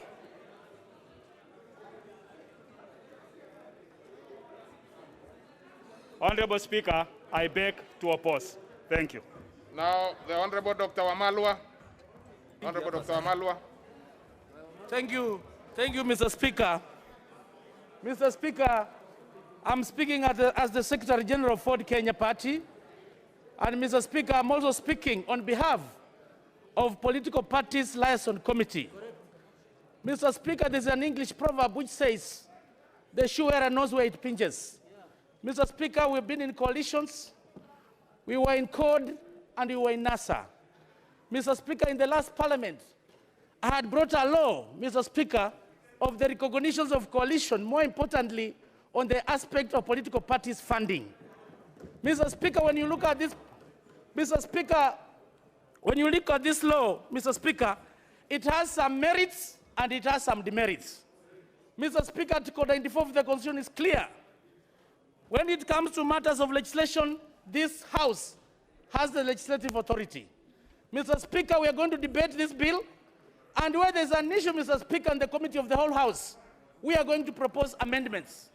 I request the honorable members, Mr. Speaker, we debate this bill with decorum. Mr. Speaker, I want to take members to the memory lane. Mr. Speaker, in 2013, we were in CORD coalition, Mr. Speaker. This was Ford Kenya, NASA, and ODM. Then 2017, we had Wiper, ANC, Ford Kenya, and ODM. And when we confronted the Register of Political Parties, Mr. Speaker, she could not send us political parties funding directly. It had to go to the big brother ODM. And Mr. Speaker, now with this law, the Register of Political Parties will be able to disperse funds directly to that members of that coalition, Mr. Speaker. Mr. Speaker, when you look at this bill, Mr. Speaker, when you look at this bill, it has even reduced the threshold for you to gain the political parties fund. Mr. Speaker, under the Political Parties Act, you are required for you to be registered as a political party. You must have minimum of 24 offices in the counties, Mr. Speaker. You also you need to have registered members, Mr. Speaker, 1,000 minimum in every county. For you to fulfill that, Mr. Speaker, you need money. The small political parties, Mr. Speaker, have really suffered. Under the Political Parties Act, there's 0.3%, Mr. Speaker, that is supposed to be channeled to the political parties for purposes of enhancing democracy. Mr. Speaker, on that note, me who has been the shoe wearer, Ford Kenya has suffered. Wiper had also suffered. ANC has suffered. KANU has suffered. Tomorrow, you never know, Mr. Speaker. So in terms of this provision, Mr. Speaker, this is going to heal in terms of sharing political parties fund. On the other contrary, Mr. Speaker, Mr. Speaker, the negative part of this bill, which you are proposing amendments, Mr. Speaker, in the committee of the whole House, is to force political parties that the coalition must be done at least 6 months to general election. That we want to amend, Mr. Speaker, so that you can allow coalitions as late as possible in line with the elections calendar, Mr. Speaker. When we go to the committee of the whole house, President Mwai Kibaki's coalition, Mr. Speaker, was formed as late as 90 days to the general election. So that is the bit, Mr. Speaker, that I call upon the honorable members. When we come to the committee of the whole house, we should be able to amend accordingly so that we give people freedom, Mr. Speaker, for the purposes of having free and fair elections, Mr. Speaker. Mr. Speaker, this is a multi-party democracy. And the future of this country, Mr. Speaker, is in the coalitions. There's no way a single political party, Mr. Speaker, can grab power without coming up to negotiate. And in the spirit of negotiation, Mr. Speaker, under MOUs, it must be a win-win situation to every party. It is a give and take. I'm calling the honorable members to look at this bill objectively. Let's look at the gains of this bill, and where we need amendments, let's come and reason together and be able to amend accordingly for purposes of having free and fair elections, Mr. Speaker. Mr. Speaker, I thank you and I support. Honorable Rachel Nyamai. Rachel Nyamai. Rachel Nyamai. Thank you, Honorable Speaker, for giving me this opportunity. From the onset, Honorable Speaker, I support this political parties amendment bill with very clear reasons, Honorable Speaker. Honorable Speaker, these amendments that we are doing are going to give an opportunity within the law to be able to conduct direct nominations and also indirectly within the law, Honorable Speaker. And this is going to be cheaper for our political parties. The participation of the members' lists in the nominations, Honorable Speaker, is also going to bring some sanity in nominations, so that people are not put in situations whereby other political parties will gang up against a candidate who is strong within a certain region. Honorable Speaker, as my colleagues have said, the future of this country, Honorable Speaker, is going to be in coalitions. And anybody, Honorable Speaker, who is scared of coalitions should know that this is the way to go. The situation of winner take it all is also going to be healed by the amendments that we are doing today, Honorable Speaker. Honorable Speaker, the situation, Honorable Speaker, that some individuals seem to be scared of, whereby one individual wants to take control of the win and other people slightly lower than the winner are not given an opportunity to speak. It's not going to happen, Honorable Speaker. Honorable Speaker, the issue of sharing political parties' funds is also strongly going to be handled by these amendments that we are doing today, Honorable Speaker, whereby especially the small political parties are not going to be messed up by the big political parties, as it has happened with the Wiper, which some people are shouting, and I believe that they are not shouting because they are happy for Wiper. It's because of different reasons, Honorable Speaker. Honorable Speaker, yes, Kalonzo will be able to benefit, among others. Honorable Speaker, the matter of freedom of association is clear within our Constitution. So, the amendments that you are going to do today, or to amend today, Honorable Speaker, are going to give an opportunity, Honorable Speaker. Honorable Speaker, the amendments that you are going to do, Honorable Speaker, will give a situation whereby different parties that have the same ideologies and the same policies can come together and lead within the law. Honorable Speaker, also registration of the coalition is very important, such that in case of any agreement that happens, Honorable Speaker, what was agreed within the coalition is registered by the political parties' registrar. And this will bring an opportunity whereby disputes can be resolved. Honorable Speaker, it's going to be cheaper for political parties in terms of nominations, and this is one of the reasons as to why I support these amendments, Honorable Speaker. Honorable Speaker, also, we are going to give an opportunity, Honorable Speaker, to IEBC to focus on real elections, so that matters of nominations are handled by the political parties, so that IEBC does not get involved in both nominations and matters of the general election, Honorable Speaker. This gives the registrar a clear role in nominations, Honorable Speaker. Honorable Speaker, recognition of coalitions in this CPP is also in the same spirit of BBI that we had, and I believe as an individual and as a member of, the member for Kitui South, that this is going to give a situation whereby our country, which is composed of big and small communities, different colors, red, white, black, yellow, will have an opportunity to be put together, green, to be put together in a situation whereby we have a stake in this country. So, Honorable Speaker, as a support, I want to say that anybody who has a problem with coalitions is not the best for the future of this country.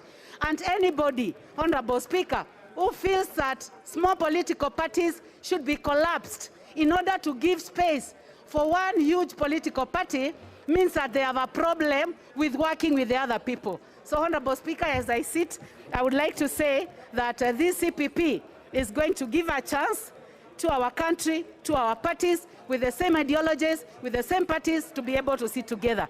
Honorable Speaker, I actually look forward already to this passing of this bill. Thank you.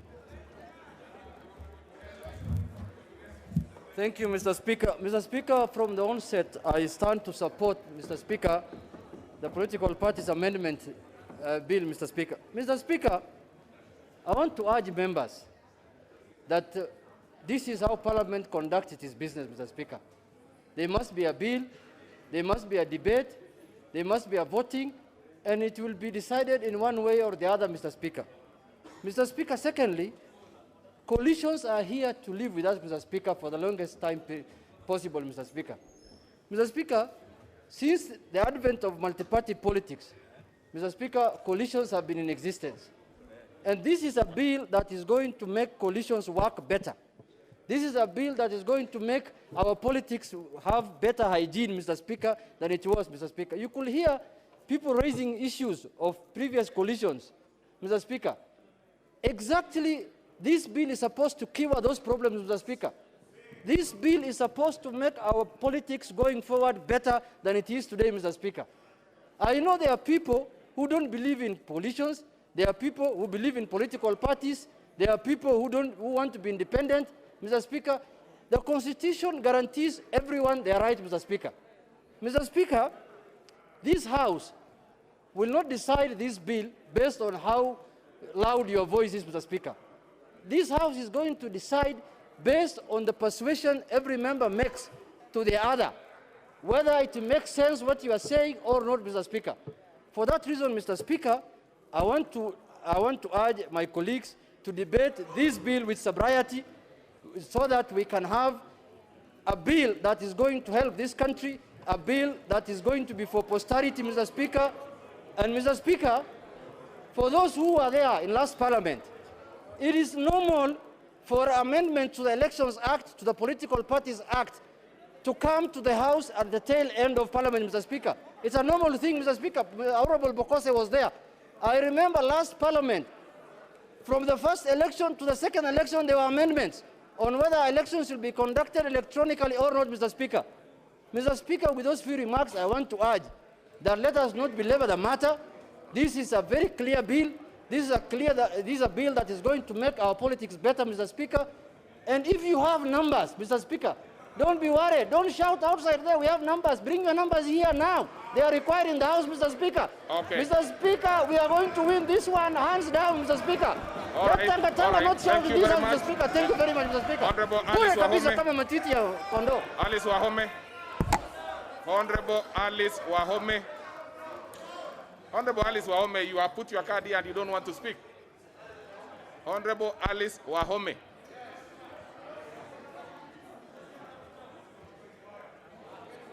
No, don't remove your mask. Don't remove your mask. Don't remove your mask. Mask. Mask on. Mask. Put on your mask. Mask. Put on your mask, Honorable Alice Wahome, and you have the floor. Put on your mask. Thank you, Mr. Speaker. Thank you. Proceed. Yeah, with your mask on. Thank you. Thank you, Mr. Speaker. At the outset, I rise to oppose this bill on basis of, one, its timing. This bill is completely untimely, and it is intended to disrupt smooth nominations, particularly in some of the proposals that it is coming up with. The speed, Mr. Speaker, the speed in which, even from the Speaker's seat, that this bill is being processed, Mr. Speaker, completely ignoring procedural issues, directly points to a situation where the country is being asked to run quickly. Mr. Speaker, this bill runs contrary to the Constitution of Kenya 2010, especially when you look at the proposals regarding formation of a political party. The definition of what is a political party, Mr. Speaker, cannot be changed by a legislative enactment, Mr. Speaker. And that's what this bill, Mr. Speaker, is trying to do in some of the proposals that it has come up with. Mr. Speaker, even the fact that we have been summoned for a special meeting, Mr. Speaker, sitting of this House, points to the direction that there are people intended on controlling the general elections through this bill, Mr. Speaker, in August 2022. You will allow me say my thing, because we can see through these provisions the hand of the handshake partners, Mr. Speaker, who are now desperate and think that they can use the law, use this House, Mr. Speaker, to bring up provisions of the law that will facilitate an amorphous coalition of parties. The law today, Mr. Speaker, Mr. Speaker, allows coalition of parties. It allows coalition of political parties by the deposit of a memorandum to the registrar of political parties. What is this thing that has become so urgent, Mr. Speaker, that requires the session of the House to be called from leave, Mr. Speaker, to come and register it? When you look at the provision, every election period, Mr. Speaker, we find that there are disruptive provisions of the law that have been brought or are intended to give undue advantage to some people. Mr. Speaker, I'm therefore finding that the exercise of this House today, the summoning of this House today, in respect of this bill, absolutely unnecessary, Mr. Speaker. Mr. Speaker, the control, I will be moving some amendments, Mr. Speaker, on the register of members. We cannot allow the registrar of political parties to be the holder of the data of members of political parties. And Mr. Speaker, this is a very serious attempt by the registrar of political parties, with a deep state, I dare say, to control the register of members of political parties. And that will not be allowed, Mr. Speaker. Mr. Speaker, it is a shame that when people are dying, people have taken cancer billions, we are being summoned today to discuss about the formation of coalitions instead, Mr. Speaker, of dealing with the pandemic, including the pandemic in this House, Mr. Speaker, where yesterday every 8 people out of 10 who were tested, Mr. Speaker, turned positive, COVID positive yesterday. It is even exposing the members, Mr. Speaker, with a very useless bill. with a very useless bill, Mr. Speaker. This is not a pro-people bill. Mr. Speaker, this is not a pro-people bill. This is a very selfish move by this House today. We have a Political Parties Act that is able to deal with the issues of elections and nominations going forward. If, for example, bad habits, like the ones of the ODM, by denying other parties their money, if that is what they are trying to cure, that cannot be cured by the law, Mr. Speaker. That can only be cured through good behavior, Mr. Speaker. And therefore, we want to tell them, you can deposit a memorandum of how you share the money and honor the memorandum, because many of you have never known how to honor memorandums, to honor gentlemen agreement and ladies agreement. Mr. Speaker, I do not want to add anything. And we are happy that people, Mr. Speaker, are you, Mr. Speaker, you know there are people, Mr. Speaker, that have become used about intimidation, about wanting to curtail the democratic space of other people. Mr. Speaker, I am on the floor of the House, and if you mean you want to curtail the independence, the freedom of speech, including in the House, I think, honorable members, we are going the wrong direction. This bill will, if this bill, Mr. Speaker, and I want to go on record, if this bill is passed, this bill will find difficulties and challenges in court by reason of its unconstitutionality. All right. All right. Mr. Speaker, I'm saying that if this bill finds, honorable members, let me talk. I'm saying, Mr. Speaker, for record, if this bill passes the way it is, and I know we will be looking at it because I have opposed most of it, it will find challenges on the floor or in the court for reasons of unconstitutionality. Thank you very much. Honorable Janet Ongera.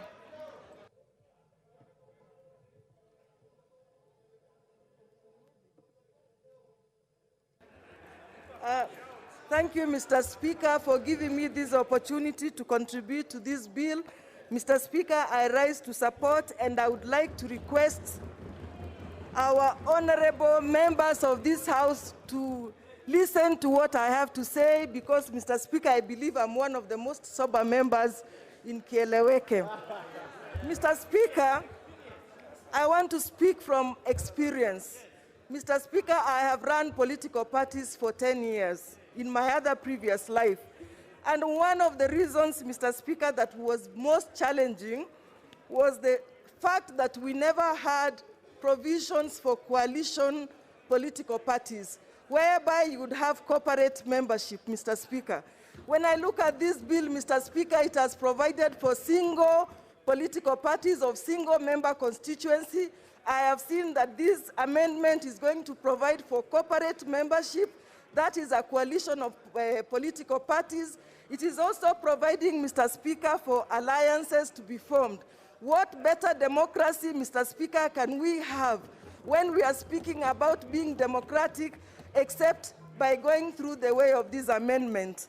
Mr. Speaker, the second point that I would like to say, Mr. Speaker, one of the greatest challenges that we have had in Kenya was how to share political funding, particularly where we have coalitions.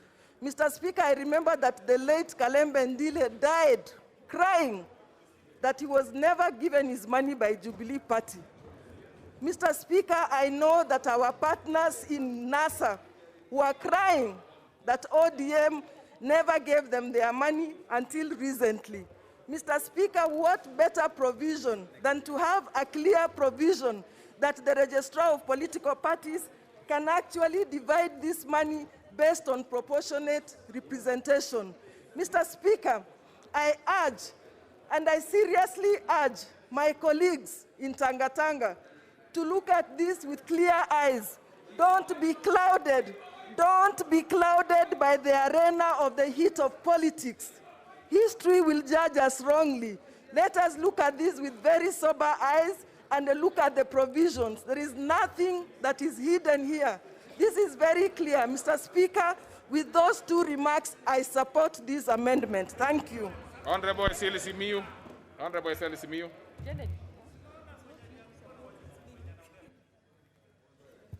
Thank you, Mr. Speaker, for this opportunity to also make my contribution to this bill.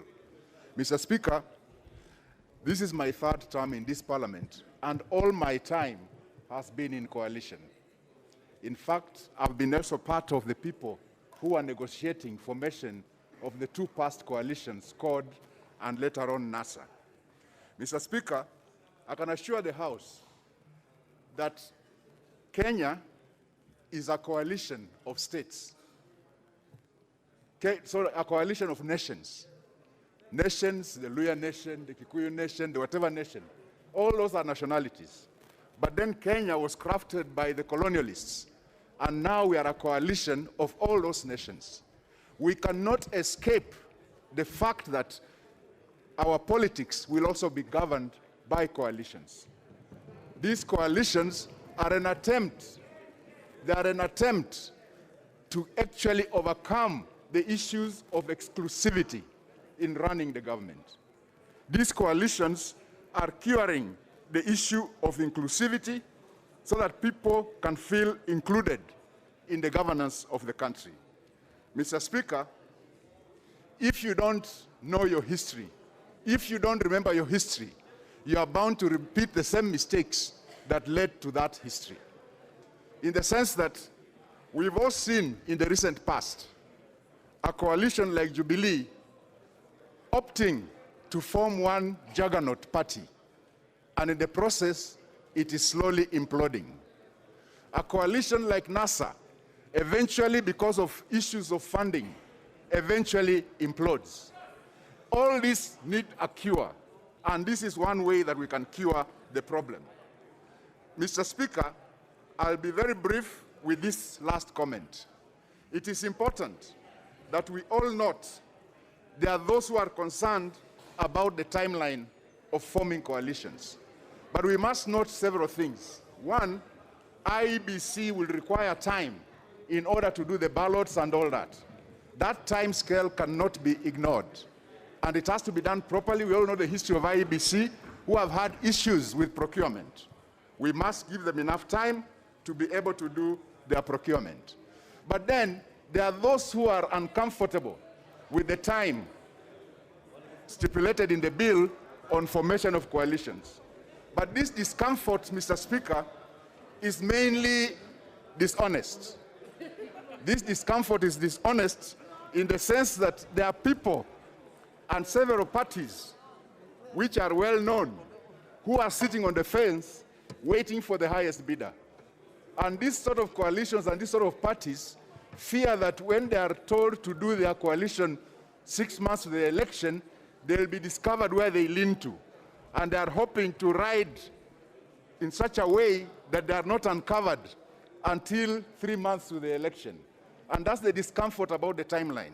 Otherwise, there should be no discomfort about the timeline. If you want to play clean politics, make your coalition early enough so that you are able to go and campaign. You are able to give IEBC time to also prepare the ballots. But, Mr. Speaker, I support this bill. I support this bill and insist that we as Kenyans must rise up to correct the mistakes that we've made, to be able to make sure that we don't repeat those mistakes again. Mr. Speaker, what is I it, support. Honorable Mwadi? What is it, Honorable Mwadi? You don't, even you, once you have put your card, it is enough. You don't have to put your hand up. What is it, Honorable Mwadi? Thank you, Honorable Speaker. And Honorable Speaker, I've been following the debate. You have listened to the merits and demerits as articulated by those who have debated before.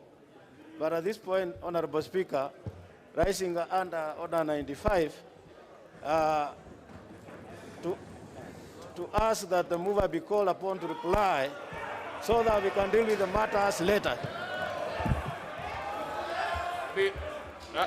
Honorable members, there are things that you will make decisions, but before we make those decisions, I want to make a ruling on what Honorable Murugara had asked me to do, and I'll be very brief because it's as brief as that. The Honorable Murugara raised two substantive issues, very substantive, that there was no public participation on the amendments proposed, the amendment bill, and secondly, that the amendments proposed are in breach of Article 260, Part 3 of Chapter 7 of the Constitution. The easier bit is about, the first one is about the lack of public participation. Honorable members, it has been established, and it is part of the report, that the advertisements were duly run by the Clerk of the National Assembly to notify the public of hearings of political parties bill, National Assembly Bill number 56 of 2021, and to seek views of public through the said advertisement. I am aware that several groups appeared before the committee, and the matter of public participation is therefore settled. You remember yesterday, honorable members, the matter was brought to today because yesterday was the deadline at 5. So the issue of public participation is settled.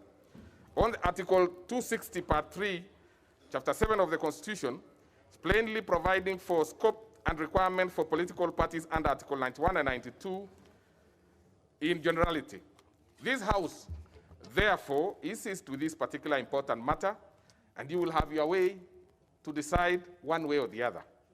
Apart from defining the political party, which is clearly not defined in the Constitution, the amendment proposes to deal with many other important issues, which will be up to you, honorable members, to make that particular decision.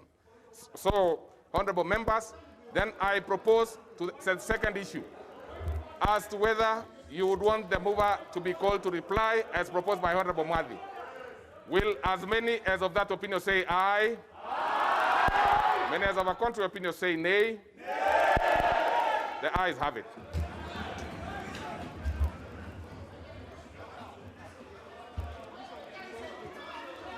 Clear.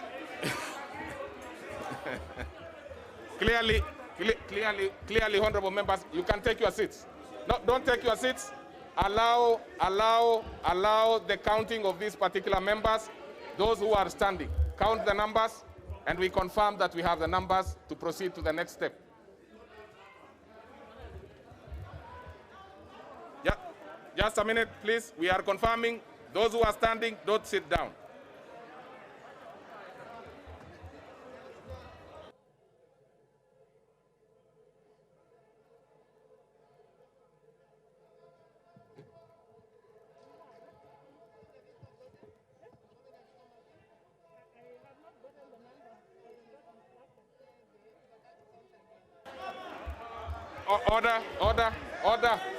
Order.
Order, members. Now let me, first of all, put the question, which is that the Political Parties Amendment Bill, National Assembly Bill number 56 of 2021, be now read a second time. That is the question. No, sorry. Let's start first with the mover be called upon to reply. That was a particular question. So let me repeat again on record that the mover be now called upon to reply. All right? Now there'll be two sets of voting. You will vote electronically for those who have cards. And so that we do not disenfranchise members who have not come with cards today, we understand the circumstances, will be allowed to vote manually. Other members, I mean, members know their thing. So I'm sure it is you are sufficiently guided. So we will take that now. So those voting yes will come to the right of the speaker, and those voting no, that is the position. To the right of the speaker, those who are voting yes, those who are voting no, to the left of the speaker. That's the position. It does not matter. Maybe today you would have wanted to be nearer, but that is the tradition of the House. The ones voting yes always votes to the right of the speaker. And those who have your cards ready, we will be voting electronically. So what you need to do, those ones who do not have cards, just come.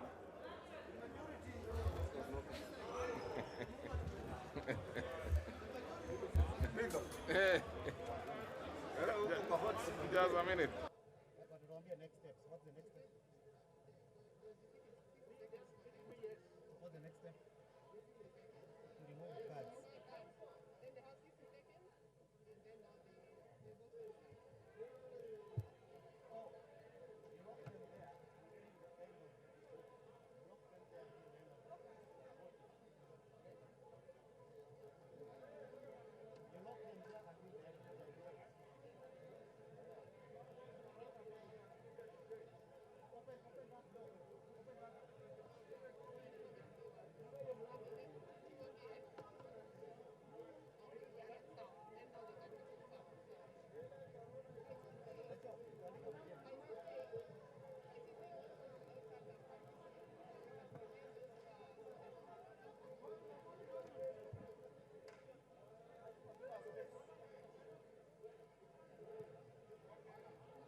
Now, order members, order. Order.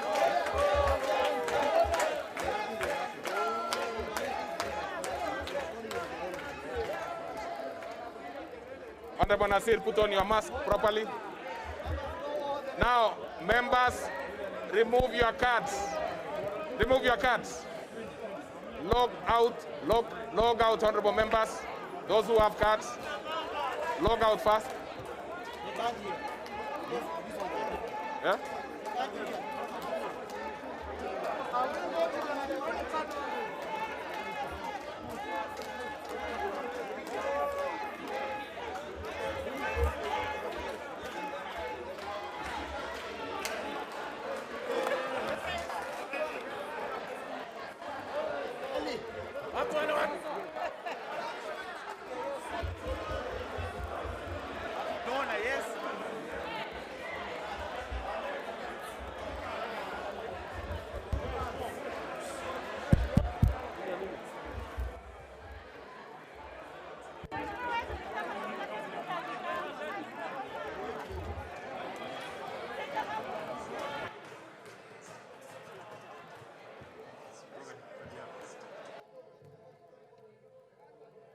In case a political party is deregistered, members there are saying that this bill will actually protect everyone and that it should be voted for.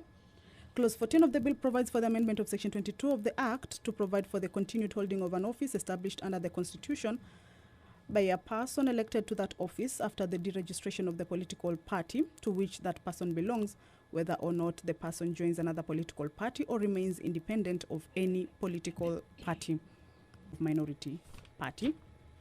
Appoint a day for a special sitting of the House. This is the second day for the special sitting that the members were recalled from a long recess. National Assembly is actually expected to resume its sittings for the 6th session on the 25th of January 2022 in respect of political parties' records.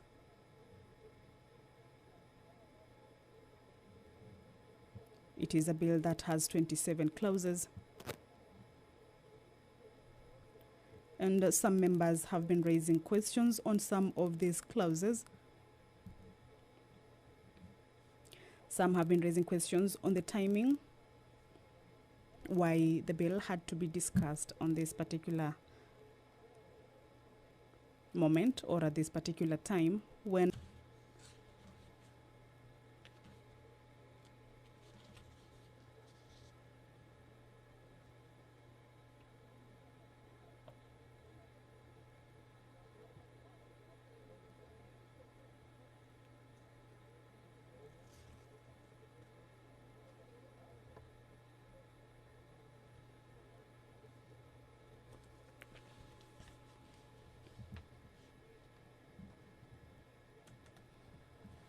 the bill also says that a political party shall, within 60 days after being issued with a certificate of full registration under Section 7, submit to the registrar a written declaration giving details of all assets and expenditure.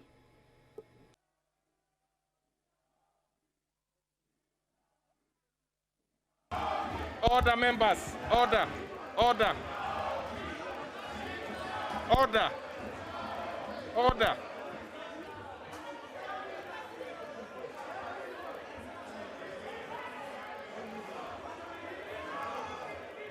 No.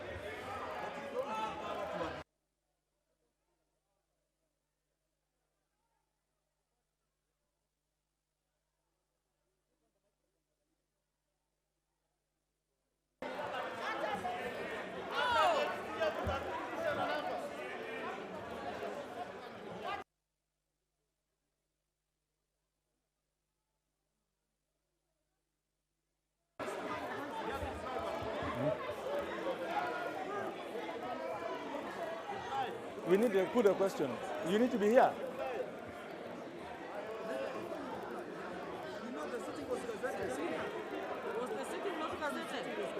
The Gazette was to cover the entire business. Why don't Up to you the raise afternoon. an point of order? Yeah. Let's extend time.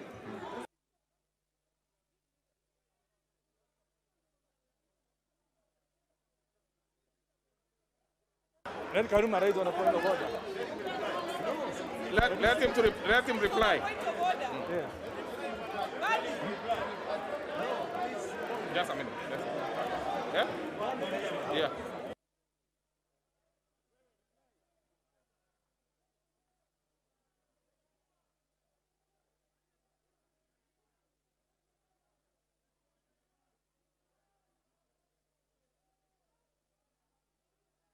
Can you reply?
after completion of the minor voting, so to speak, where members of the National Assembly have been enlisting themselves into either yes or no side. This is in regards to whether the House proceeds to debate the Political Parties Amendment Act of 2021.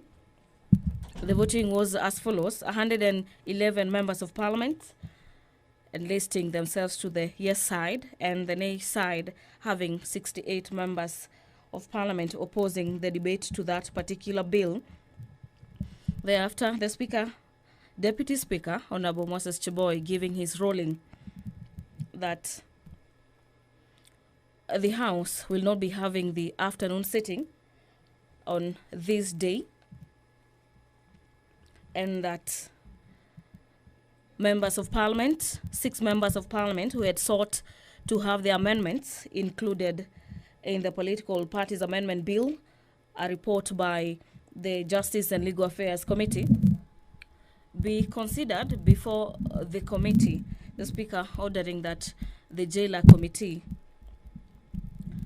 plans and indeed carries a sitting for harmonization of those particular amendments by the 6 MPs before the committee tables its report before the floor of the House. What is happening before the floor is that a lot of deliberations are currently going on, and the Speaker having moved that the mover of the bill be called upon to reply.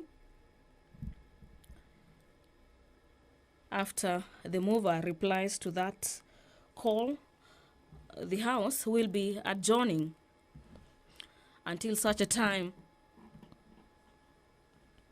when another special sitting may be called before the 25th of January 2022, when the House is supposed to resume its business. The directives by the Honorable Deputy Speaker of the August House is pursuant to Standing Orders number 131, where the bill has been read for a second time, and therefore commencement of a committee of the whole and amendments have been proposed to it, which in the opinion of the Speaker requires harmonization. The Speaker may direct any member opposing to an amendment to the bill appears before relevant departmental committees dealing with the subject matter of the bill to present his or her proposed amendment to the committee, thereby submitting a report to the House on the result of that particular exercise before the committee of the whole is taken. This happening to be a very contentious bill, garnering a total of 68 members of Parliament opposing to the bill. Among them, due to some of the propositions in the bill, that among them is that a member is deemed to have resigned from his political party and indeed may be ejected if they happen to sort of endorse the ideologies of a rival political party.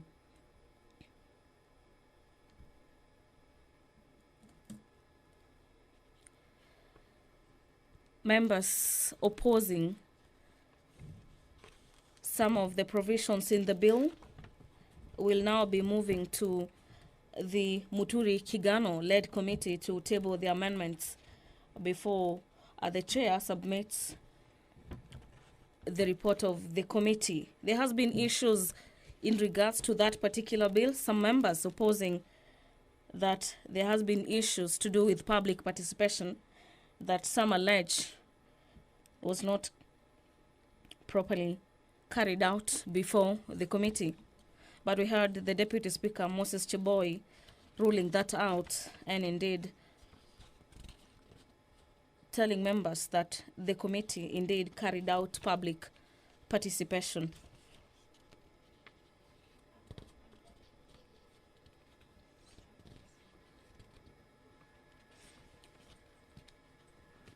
The mover of the bill will be replying. This is pursuant to the call by Honorable Member for Limuru, who had stood on a point of order requiring that or requesting that the mover be called upon to reply. And the times being 1:36 p.m. when the House is supposed to have risen on a normal occasion, the House is expected to have the mover of the bill reply, and thereafter the Speaker will be putting the question where members will be voting yes or no in regards to the bill moving to the second stage completely, to have members sort of debate on that particular bill. And according to the directives by the Speaker, is that the House will be discussing and deliberating on the bill on a particular date. According to the order paper, this particular bill was scheduled to move to the committee stage in today's afternoon sitting, but bearing in mind that that will not be taking place, the bill of members of parliament will be moving again. It's time to ensure that this particular bill either passes or is rejected. We had various comments by members of the National Assembly opposed to this particular bill, who have a feeling that in the event the bill is passed, then the country will be witnessing a case where some section of the political parties will be moving to court to stop the implementation of this particular bill.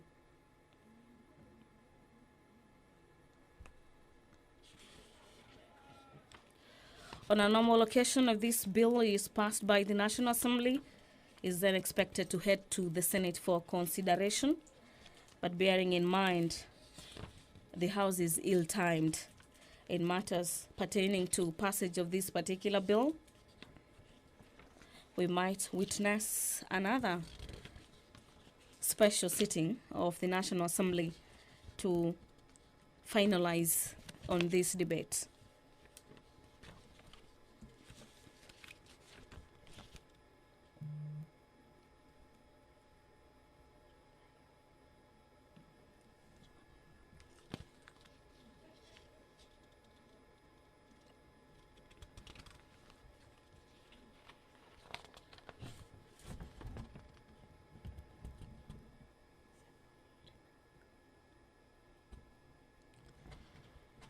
This happening to be a special occasion where the sitting in the afternoon, as stipulated in today's order paper, the House was supposed to be sitting in the afternoon, but that will not be happening as the divisions and the mixed reactions in the House have forced the Speaker to annul today's afternoon sitting, indeed ruling that the House may be called at a later date to probably consider the bill before the House resumes its normal sitting and the sixth session.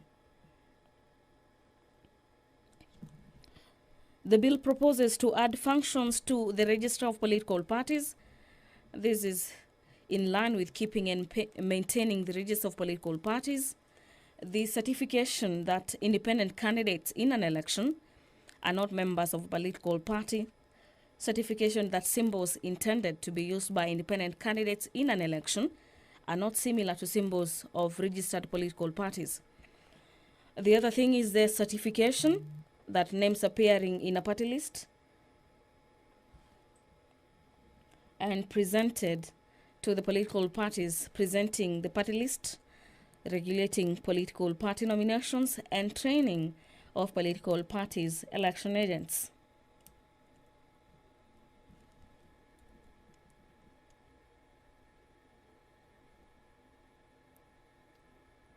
Section 40 of the Act, providing that the political parties' dispute tribunal shall hear and determine disputes relating to a political party's nomination. this intending to realign the nomination exercise in political parties.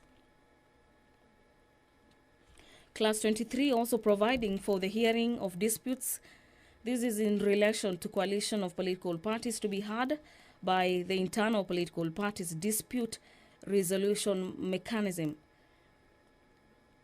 Also, appeals to be heard by the High Court and the Court of Appeal. Earlier on, before or after the 2017 elections, we had the Register of Political Parties channeling monies through our parties, and one of the issues raised by Kiminini, Member of Parliament Chris Wamalwa, is that affiliate parties of coalitions had issues in the distribution of monies.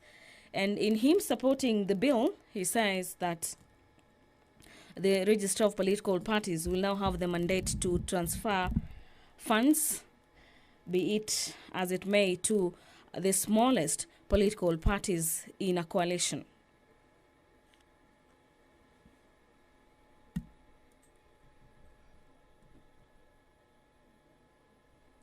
Section 24 of the bill provides for an amendment of Section 45.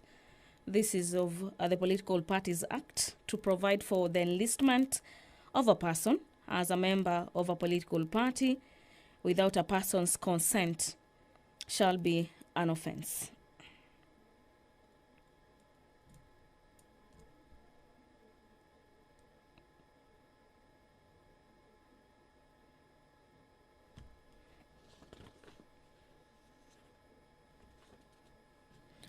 The bill will also, according to the provisions, the bill presented by the Leader of Majority in the National Assembly, Honorable Moses Kimunya, will also have concerns with the county governments.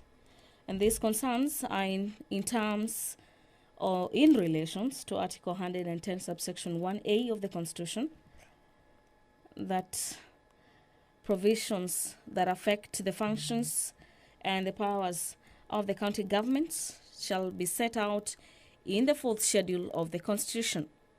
Article 101, subsection 1B of the Constitution provides that the bill relating to the elections of members of the County Assembly shall be a bill concerning county governments, and to this extent, the bill, among other things, provides for the circumstances under which a member of a political party may be deemed to have resigned from a political party, and this includes members of the County Assembly, and further making consequential amendments to the Election Act number 224 of 2011. This is a bill concerning county governments within the meaning of Article 110, subsection 1A of the Constitution.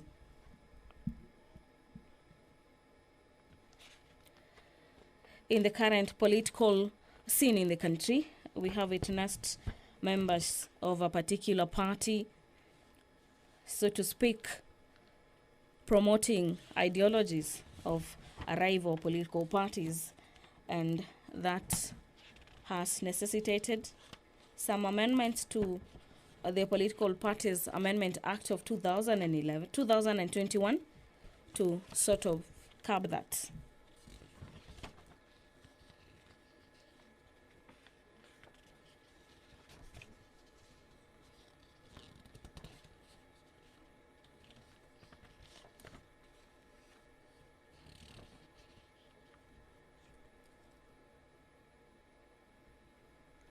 According to the bill, a person who suppresses or attempts to suppress any lawful political activity of another person commits an offense and shall, on conviction, be liable to a fine not exceeding 1 million shillings or to imprisonment for a term not exceeding 2 years or both.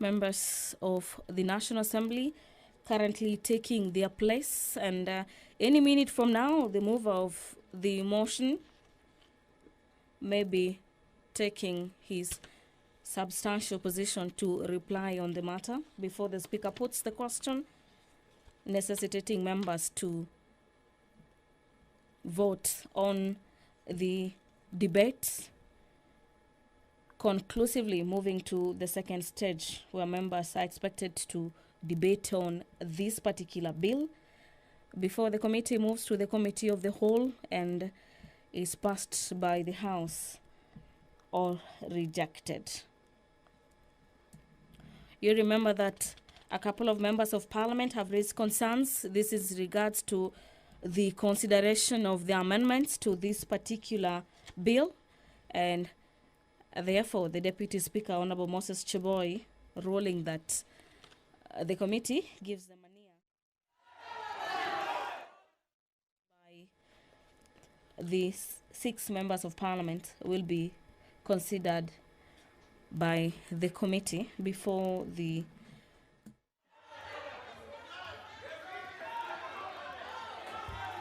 Thank you, Mr. Speaker. Thank you very much.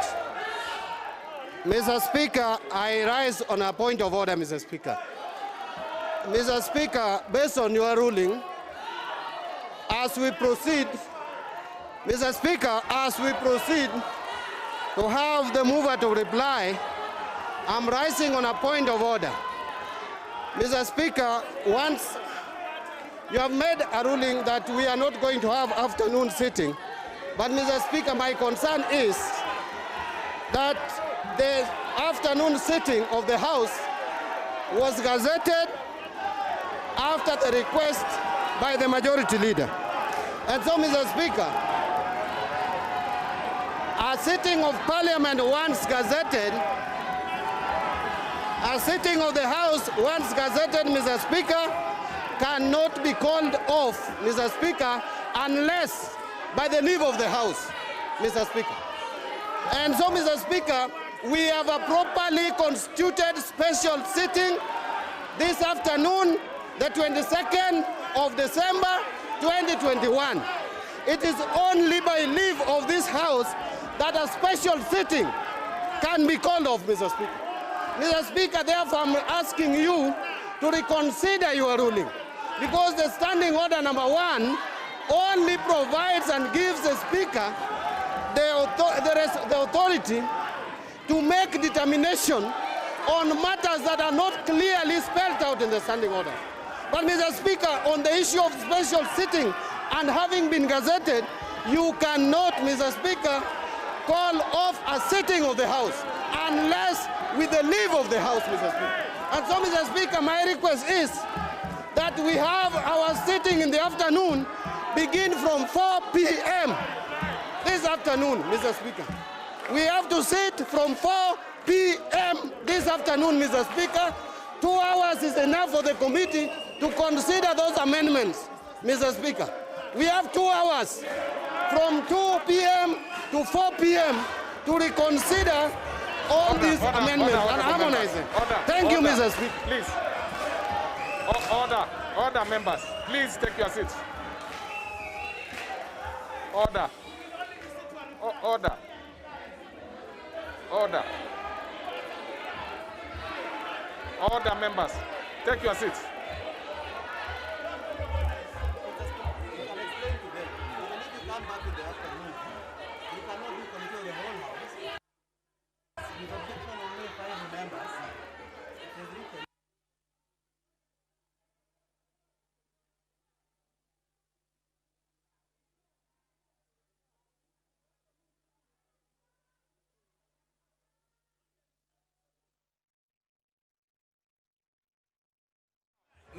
Now, honorable members,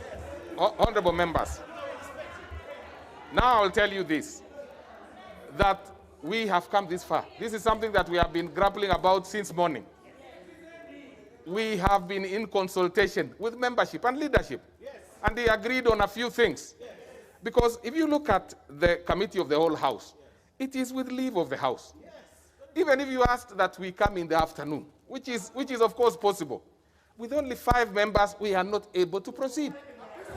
Now, so sometimes, and honorable members, it is not this. There is nothing that is lost. It is only that it is taken to another day, and where you have numbers, you will always have your way. And if I had made this decision alone, I think it would be something that I would be discussing differently. Yes. But this is something that we consulted on every step. Because, no, order members. Order. I will tell you. I will tell you. So honorable members, there is absolutely nothing that if you want us to make that attempt, for example, you will come in the afternoon and the results will be the same. So what you are saying, honorable members, order, honorable members. Order, there are some members I'm going to ask to leave the house if we do not respect. So this is a position that is very clear. Maybe you need to look at your standing orders now. If it is that you want to come in the afternoon as a cosmetic exercise, that would be absolutely fine. But there will be nothing that we will achieve out of coming in the afternoon. This is extremely clear. And let me tell you, just to inform you, honorable members, it is the majority leader who asked the speaker to call this sitting. Yes. So you keep consulting because the details are clear. The thing that we intended to achieve as a house is this, that after the reply, honorable members, order, honorable members, that after the reply by the majority leader, we go to the vote on the second reading. And that we will have achieved the second reading, so we'll only come for committees, and the committees will have harmonized everything that they are required to harmonize, because these are amendments that are before us. That is the position. There should be no any, I do not see what is contentious about that. So let's ask the leader of majority to reply, and then we get to the second stage and proceed. Honorable Kumunya, proceed.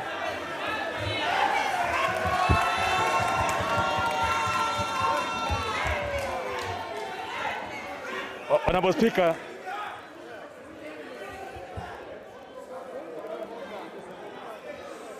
I want to thank members this morning for the rather excited debate on this bill that is meant to bring sanity to how political parties are managed, to protect the interests of members within those political parties, to protect the interests of political parties within coalitions, and to ensure that not a single member will be expelled by a political party without the right to free administrative justice. Honorable Speaker, members did ask in terms of clause 10, and I want to disabuse this confusion. The current Political Parties Act of 2011 does not have a provision for fair administrative action. The current bill has provided for fair administrative action on a member being expelled. Honorable members, in terms of training of members by the Registrar of Political Parties, there is a proposal that has been made, and indeed, I do agree that perhaps we may not need the Registrar of Political Parties to do the training, and that may well be the subject of an amendment. A member did raise the issue of party register versus IBC register. And I want to confirm that what this bill intends to do is to cure the mischief where political parties do not have even a register and are relying on IBC to conduct their primaries. So only members who are in a political party who will be eligible to take part in a primary for that political party. Honorable Speaker, in terms of the timing for the bill, I believe this is a time. It has taken us 10 years to revisit this bill. The courts have ruled that we need to define political parties, and that was in a case of the Political Parties Forum versus the registered political parties in 2016, and hence this bill cures that problem. So by and large, this bill is good for each one of you, irrespective of your political differences right now. And Honorable Speaker, I leave it to the House to decide. I beg to move. I beg to reply. Honorable members, honorable members, order, honorable members, listen to me clearly. Listen to me clearly on this particular honorable members. We are going to put the question. But before we put the question, I reiterate that this matter of the committee of the whole House would come with leave of the House. 5 members objecting would make it absolutely difficult for anybody to. So, and let us put it this way. There is nobody who has won or lost. You will have an opportunity to win or lose when you vote. So if you feel aggrieved, you still have the opportunity to vote.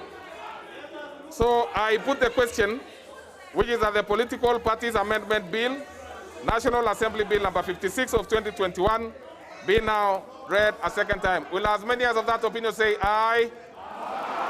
Many as have a contrary opinion say nay? The ayes have it. The ayes have it. And now you can read the bill.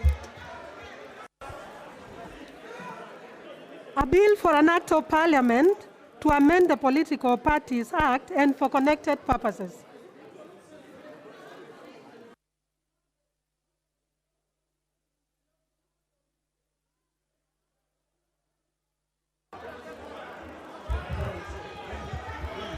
Order, honorable members.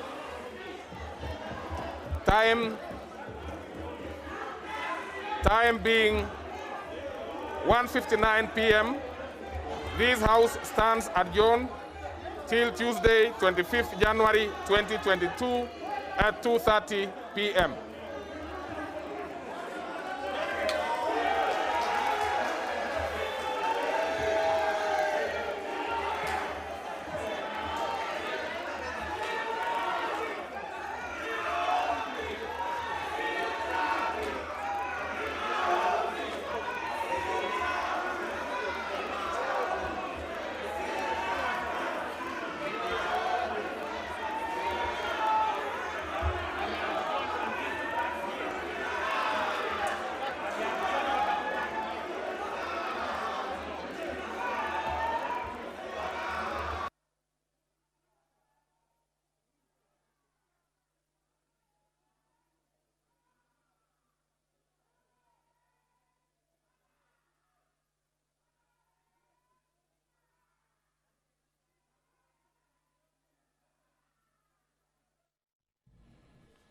The National Assembly has concluded its sitting for today, this being a sitting that has taken the period usually not as stipulated, as the sitting has moved to around 2 p.m. and this follows the orders by the Deputy Speaker of the National Assembly, Honorable Moses Cheboi, who was overseeing the business of the House today.